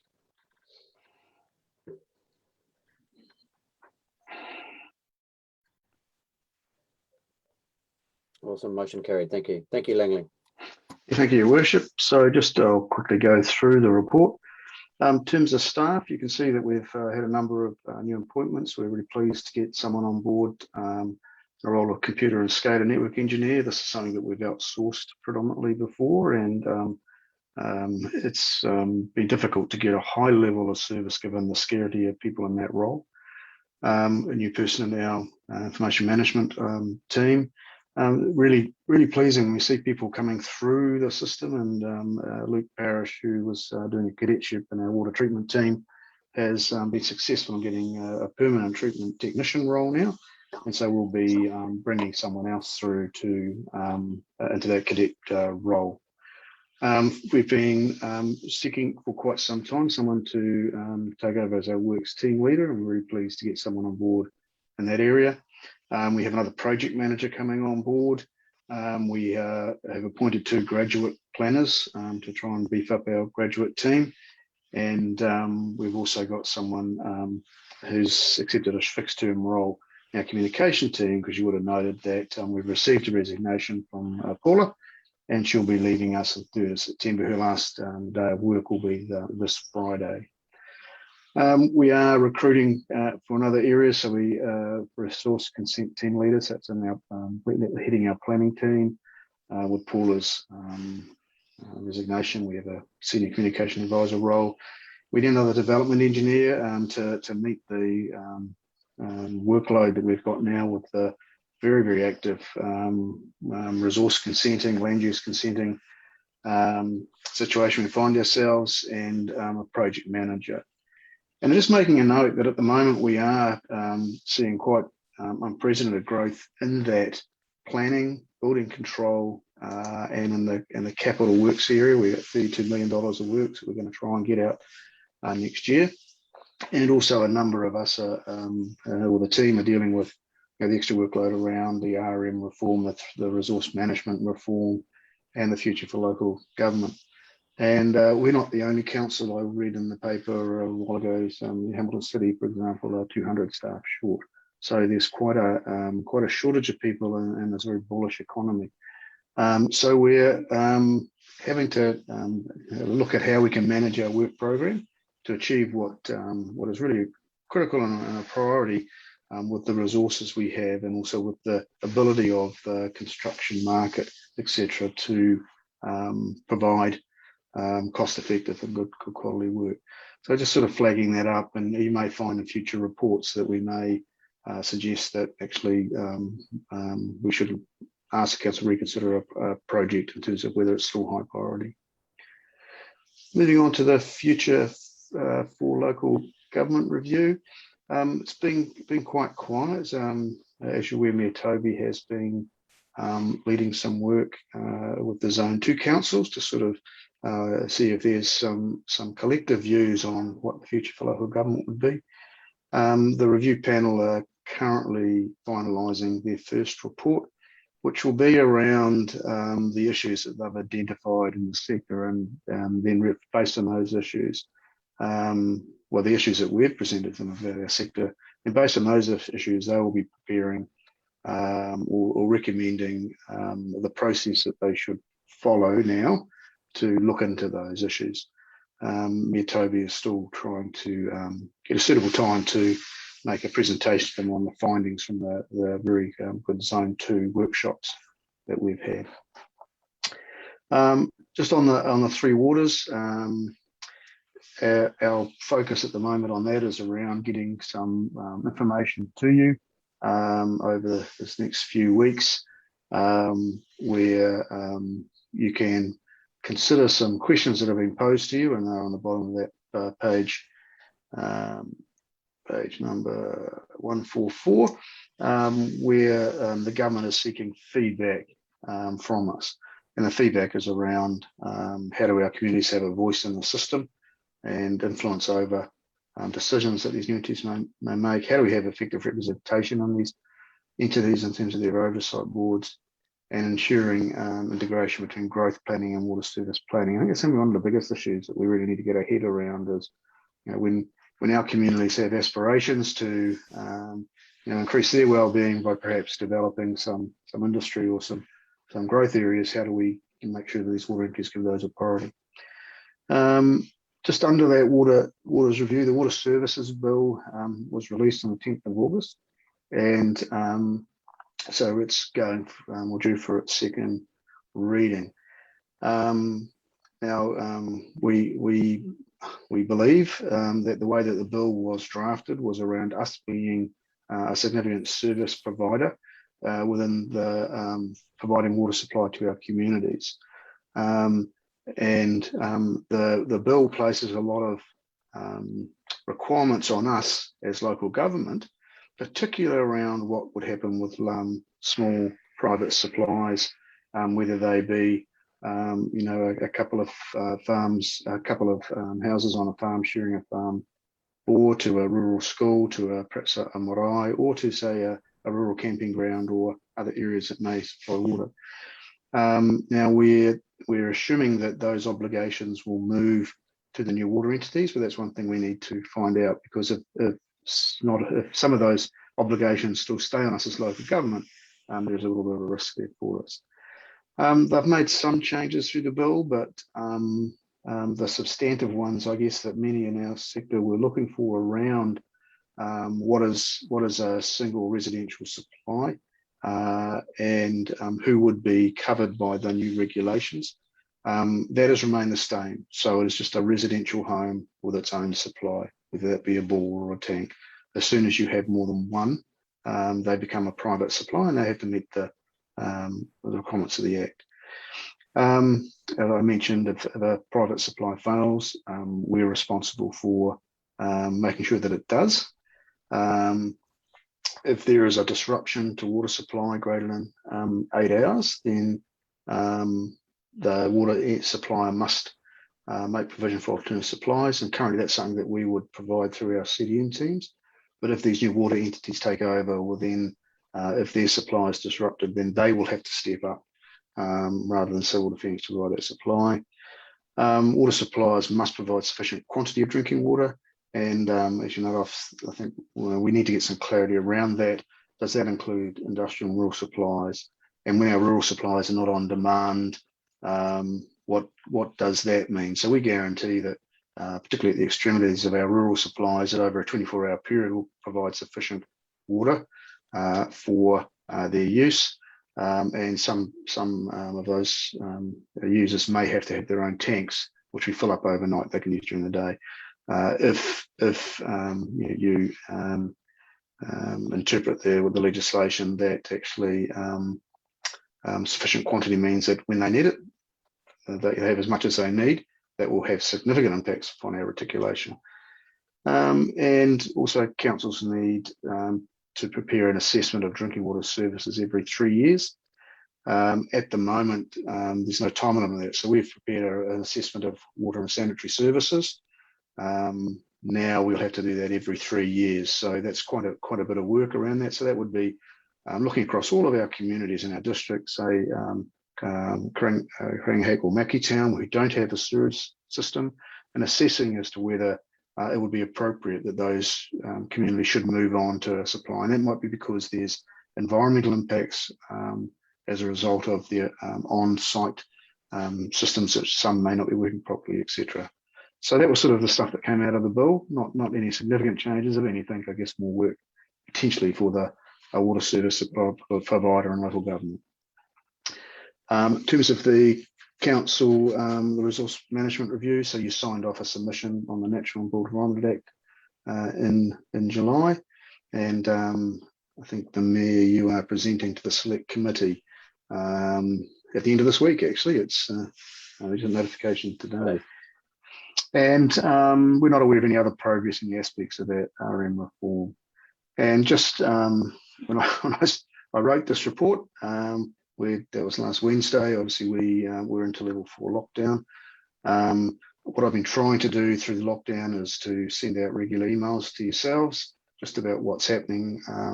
We've been copying you in to any press releases, etc., and information that we have going out to the community. So hopefully you're sort of reasonably well across what council services are doing. At this stage, we await Friday when the Prime Minister will announce the future levels of lockdown levels. It was noted that I think in their latest advice they have indicated that if they are changing alert level, they'll give at least 24 hours notice. So if a decision's made on Friday, say for us to move down a level, and that would most likely be effective either midnight Saturday or sometime during Sunday. But I guess what we understand is letting data to a big extent drive their decision making, which is quite appropriate. So they'll be obviously observing the case numbers and the distribution of those cases over the next couple of days, which will inform the decisions that they make on Friday. Happy to answer any questions about any aspect of that report. Any questions, councillors? Councillor Smeaton. Yeah, thanks, Langley. Going right back to your staff on page 143 of the agenda, you've obviously got some vacancies ongoing, which I guess saves council money, but in a very tight labour market, are you finding you're having to pay more to get the people you want? That must be an issue for other councils as well.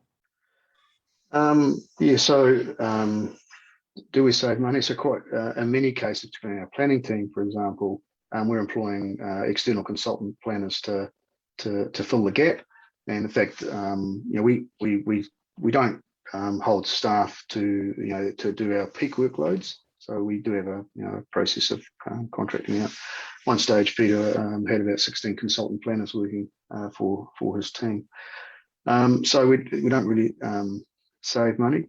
We are finding that there's pressure on salaries, and that the market is moving slightly. And we do get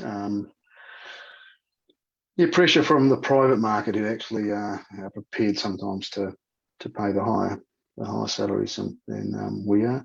We would like to think that we offer things more than just money in terms of a great place to live and work, and we've been successful over the years, with getting people out of, say, some of the bigger urban areas coming into the better rural lifestyle.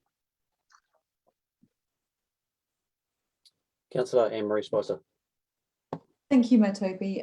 Langley, first of all, thank you for your emails. They've been really helpful. And I think with your emails, Toby's bubble time, and the work that the comms team have been doing, we're getting some really good information out there, which is reassuring for residents. So thanks for that.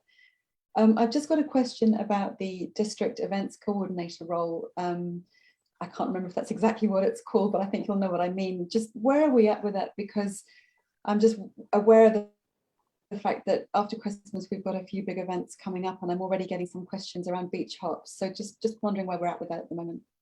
Yes, at the moment, the position description for the role is being prepared, and I think it's getting close to being signed off. And once we have that, we'll start our recruitment. I'd hope to be underway within the next 4 weeks on that. Councillor Buckthorpe. Thank you, Mayor Toby. Langley, just a couple of things that wanting to know where we are with regard to the rural water supply that you alluded to. That's been on the INO agenda for a few years now, so it'll be good to get that sorted and know where we stand. Just round your comments regarding employing consultant planners to get through the workload. Are their costs are paid by the consent holders, are they not by council? So that's been a bit of a bone of contention with some of the with some of the private planning outfits. Yeah, so we're able under the Resource Management Act to pass on actual and reasonable costs to applicants. And so if that's the use of a consultant, provided those costs are actual and reasonable, well, then we can pass those on, which we do.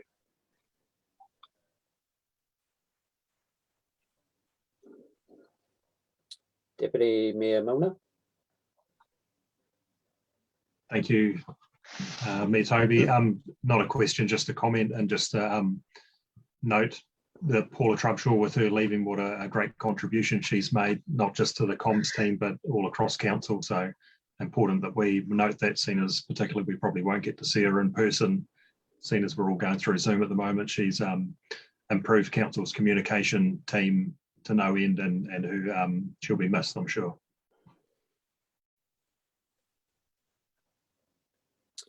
Thank you, Paul. I don't. It wouldn't hurt to make a resolution of that, actually, just to acknowledge the great work that she has done, not only in communications, but in her earlier role within the economic development team. So her time at council, she's been an invaluable staff member with close contact with councillors throughout, and will be missed greatly. So it'd be nice to have that come through. Happy to move a resolution to record our thanks. Thank you, Deputy Milner, and I'll second that, actually. All those in favour of that, give it a tick.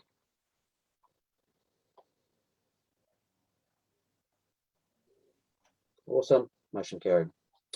If there's no more further questions for Langley on his report, we'll move on to the next report, which is community development on page 146. Deputy Milner, are you happy to receive that report? Thank you.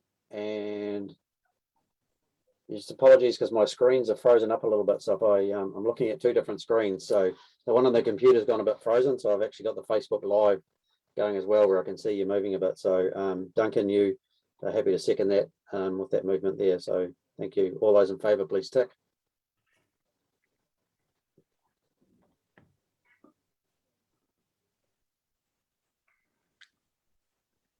Awesome. Thank you. Carried. And community development, Peter, I believe this is your report to deliver. Thank you, Your Worship and councillors. So this report, of course, is pre-COVID. So basically for the month of July, we had a busy time in customer services with dog registrations, and most dog owners have responded in getting their dogs registered. We're also the start of rate rebates, and there's an opportunity now to fill in your form and sign it remotely and get it into council without having to actually come and do it with witness to the CSAs there. In terms of development, it seems to continue as we left off.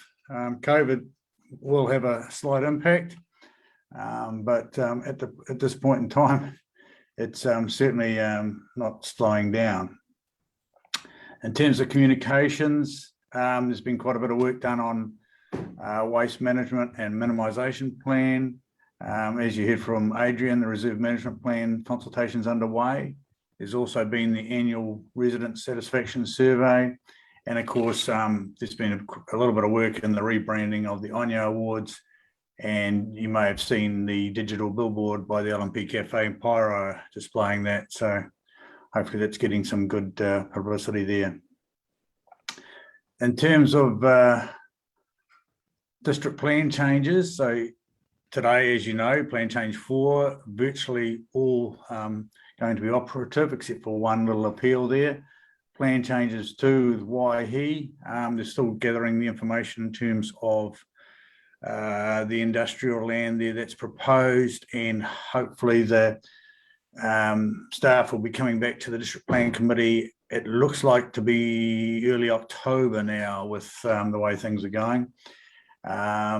We also, as you know, have received the private plan change for Pyro Racecourse, and so they're working on that information there, making sure they've got all the information necessary to present to the committee and then council. In terms of Tirahira landfill, still waiting to hear from that. Kaimai Wind Farm, as you know, they were starting to resurrect that. The process for that, the applicant was hoping to have a hearing in November. It sounds like he's now put that off until early next year. When we go to the building team, who try to be customer friendly, we had our biannual IANS BCA accreditation audit. They got a number of non-compliances there, general non-compliances, nothing too serious. So we're addressing that. We've got 3 months to sort that, and a number of those were cleared on site at the time of the audit. And the auditors felt that we were going pretty well, so they can choose whether to do another audit in 6 months' time, in a year's time, or 2 years' time. Because of the range of non-compliances we had, they've decided to do another audit in 2 years' time, so as per normal. Food, alcohol licensing, animal noise control, as I said, we're about 86% of dogs registered, so quite a good response there. We've used text reminders. We also visited some unregistered dog owners and just reminded them, hey, if you get your dog registered by the end of this week, you won't pay a penalty, and hopefully that's helped as well. There's an outline in the report on page 150 as to the types of animal complaints we received. Moving on to strategic planning, the work is now commencing on the annual report, and soon hopefully we'll have the results coming to council on the annual satisfaction survey. And then of course we have mining matters, Waihi Mine, and there's work there being done with the social impact assessment. So that's the company's now produced that, and that'll be published. published, I should say. The details for that at the bottom of the report there. And the library's report will be separate this month because Melanie's going to present her quarterly report to council. And that's the report if you have any questions. Any questions, councillor, for Peter? Deputy Mayor Milner, first one to put his hand up. Not a question so much, but just a note to the councillors, the graph on 154 shows why things are taking so long in the building consents. And what came out clearly from information we'd received was it's better to go a little bit slower and get things done properly. If you speed up and try and meet that 20-day time frame, that's when mistakes will happen and you'll get poor consents going out. So I think people just need to be a little bit understanding that things will take a little bit longer at the moment, and that's just purely due to the volume of work coming in.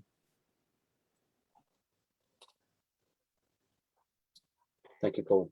Any other questions for Peter? If not, we'll move on to the next report, which is our Communities Library report on page 156. Councillor Tilsley, you happy to move that we receive the report? Thank you. And Councillor Wilkinson, you happy to second? Thank you. All those in favour, please tick.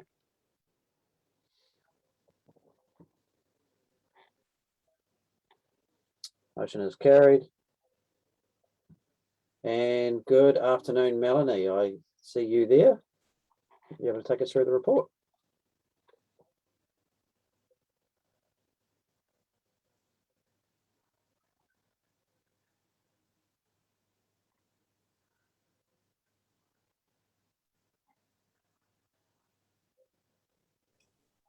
Or maybe Peter needs to. I think Melanie just dropped off. She was there and disappeared.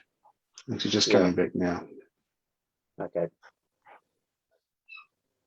And she's gone again. All right. So basically in the report, just while we're waiting for Melanie, outlines the fact that the April holiday program had a focus on science, technology, engineering, arts, mathematics, and there's good responses there. We've got the Digital Inclusion Alliance, Aotearoa, to help with digital classes and things. And I think also they've been helping with those people that might need to learn about online banking skills and so forth. So they're doing quite a bit of work in that space.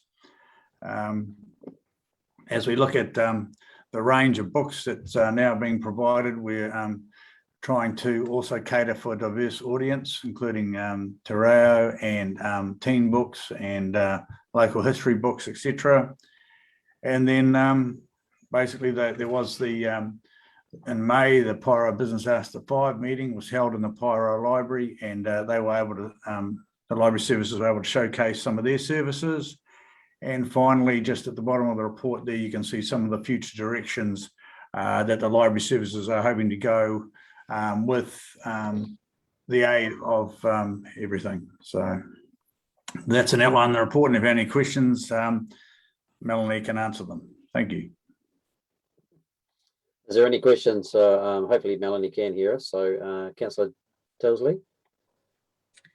Thank you, Mayor Toby. Not so much a question, but more a comment that thank you to Melanie and her team for continuing to work as hard as they do for our district. As you can see, libraries are about so much more than just books. The team are constantly looking for needs that need to be filled within our communities, and they do a really good job of attracting people in who might not otherwise walk through our libraries. They provide really good services, so keep up the good work. Awesome. Thank you, Councillor Tilsley. So that was perfect timing. Melanie came online just to hear that, so that was well done. Is there any other questions for Melanie or Peter on the library? Councillor Gentle. Yeah, thank you, Mayor Toby. Just wondering how the late nights are going, knocked on the head, worthwhile following through. Obviously right now there's not a heck of a lot happening. Well, I am preparing a separate report for that. We are continuing and will continue the late nights until council has made a decision as to whether or not they should continue.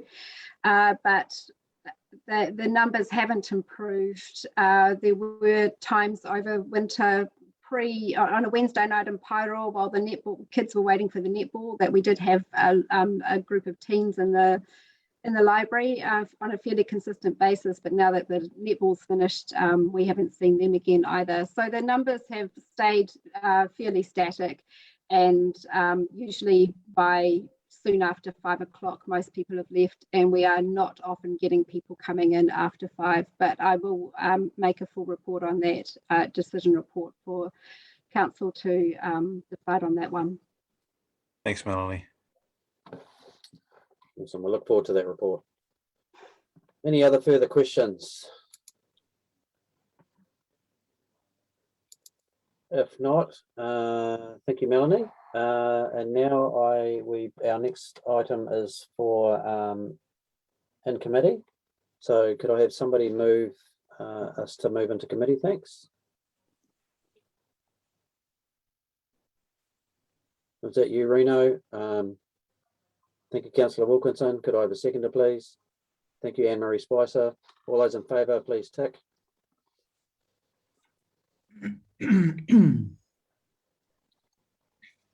Motion is carried, so we'll all move to the breakout room for the in committee. Excuse me, Mayor Toby, before you do that, both times we've moved to the breakout room, I've failed to be able to get there. So am I missing something as we leave?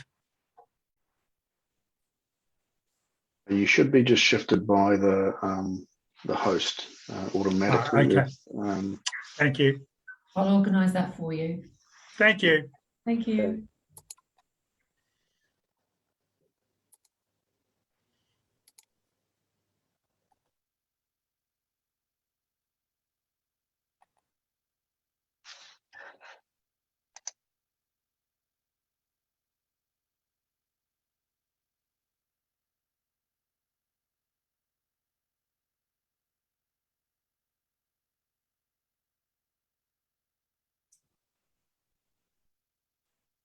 So Councillor Broad and Councillor Daly, you should be able to join the breakout rooms via the icon at the bottom of the screen. Click on breakout rooms, committee room and join. Thank you.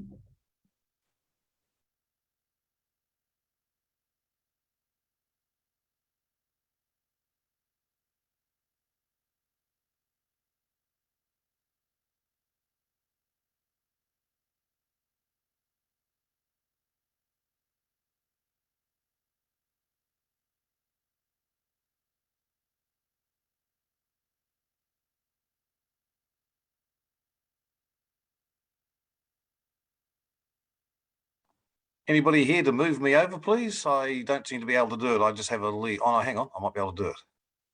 Yes, Councillor Gentle, you should be able to just go to the icon breakout rooms at the bottom of your screen. No, it's not there. I just have chat and record on this computer or leave. Okay, let's see what I can do. Bear with me one moment. Thank you. Okay, I should be able to assign you now. You should see an icon to say join just shortly. Okay, I'll just close my video down.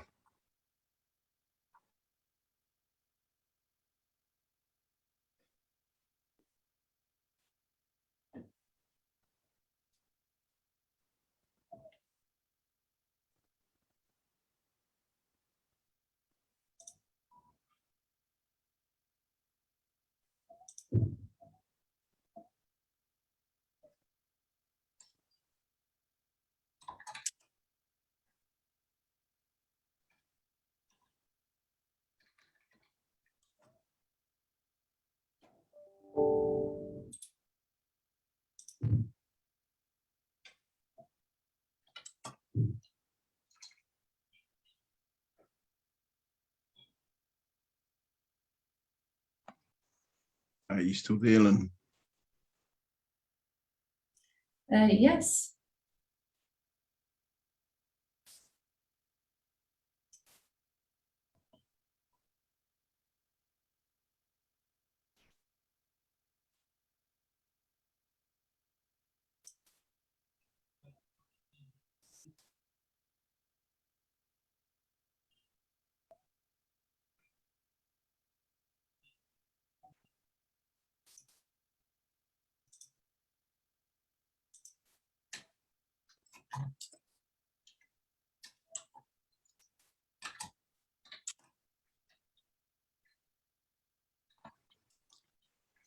Okay, I think you may have to mute because your clicking is coming up on the live stream.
If you're there, John or Lynn, I just need access into the in-committee room, please.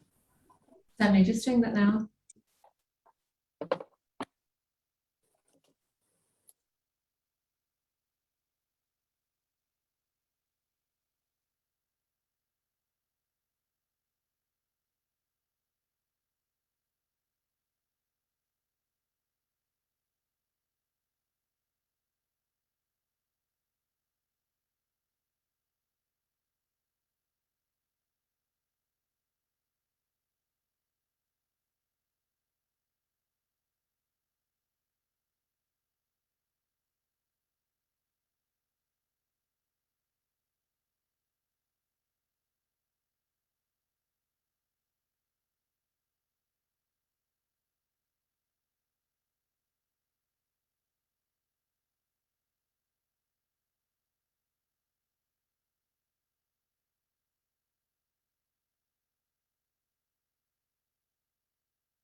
And we are back.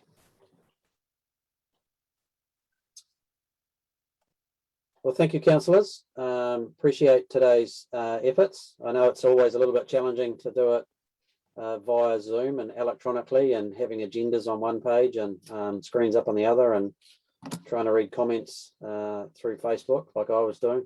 That's because my screen was frozen up. But I think we did well, and it was a great meeting. So on that, I will ask our Deputy Mayor to close the meeting with a karakia. Thank you. Kia whakairea te tapu, kia wāti ai te ara, kia tuaruki whakataha ai, haumie hui taikie.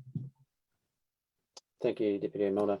And thanks to all those that joined in for today and watched. Hopefully it wasn't too tedious for you all. So everyone enjoy the rest of the week, and just remember, stay safe, stay calm, and if anybody needs anything, don't hesitate to reach out to one another. Hopefully we're all out of this by early next week. Take care.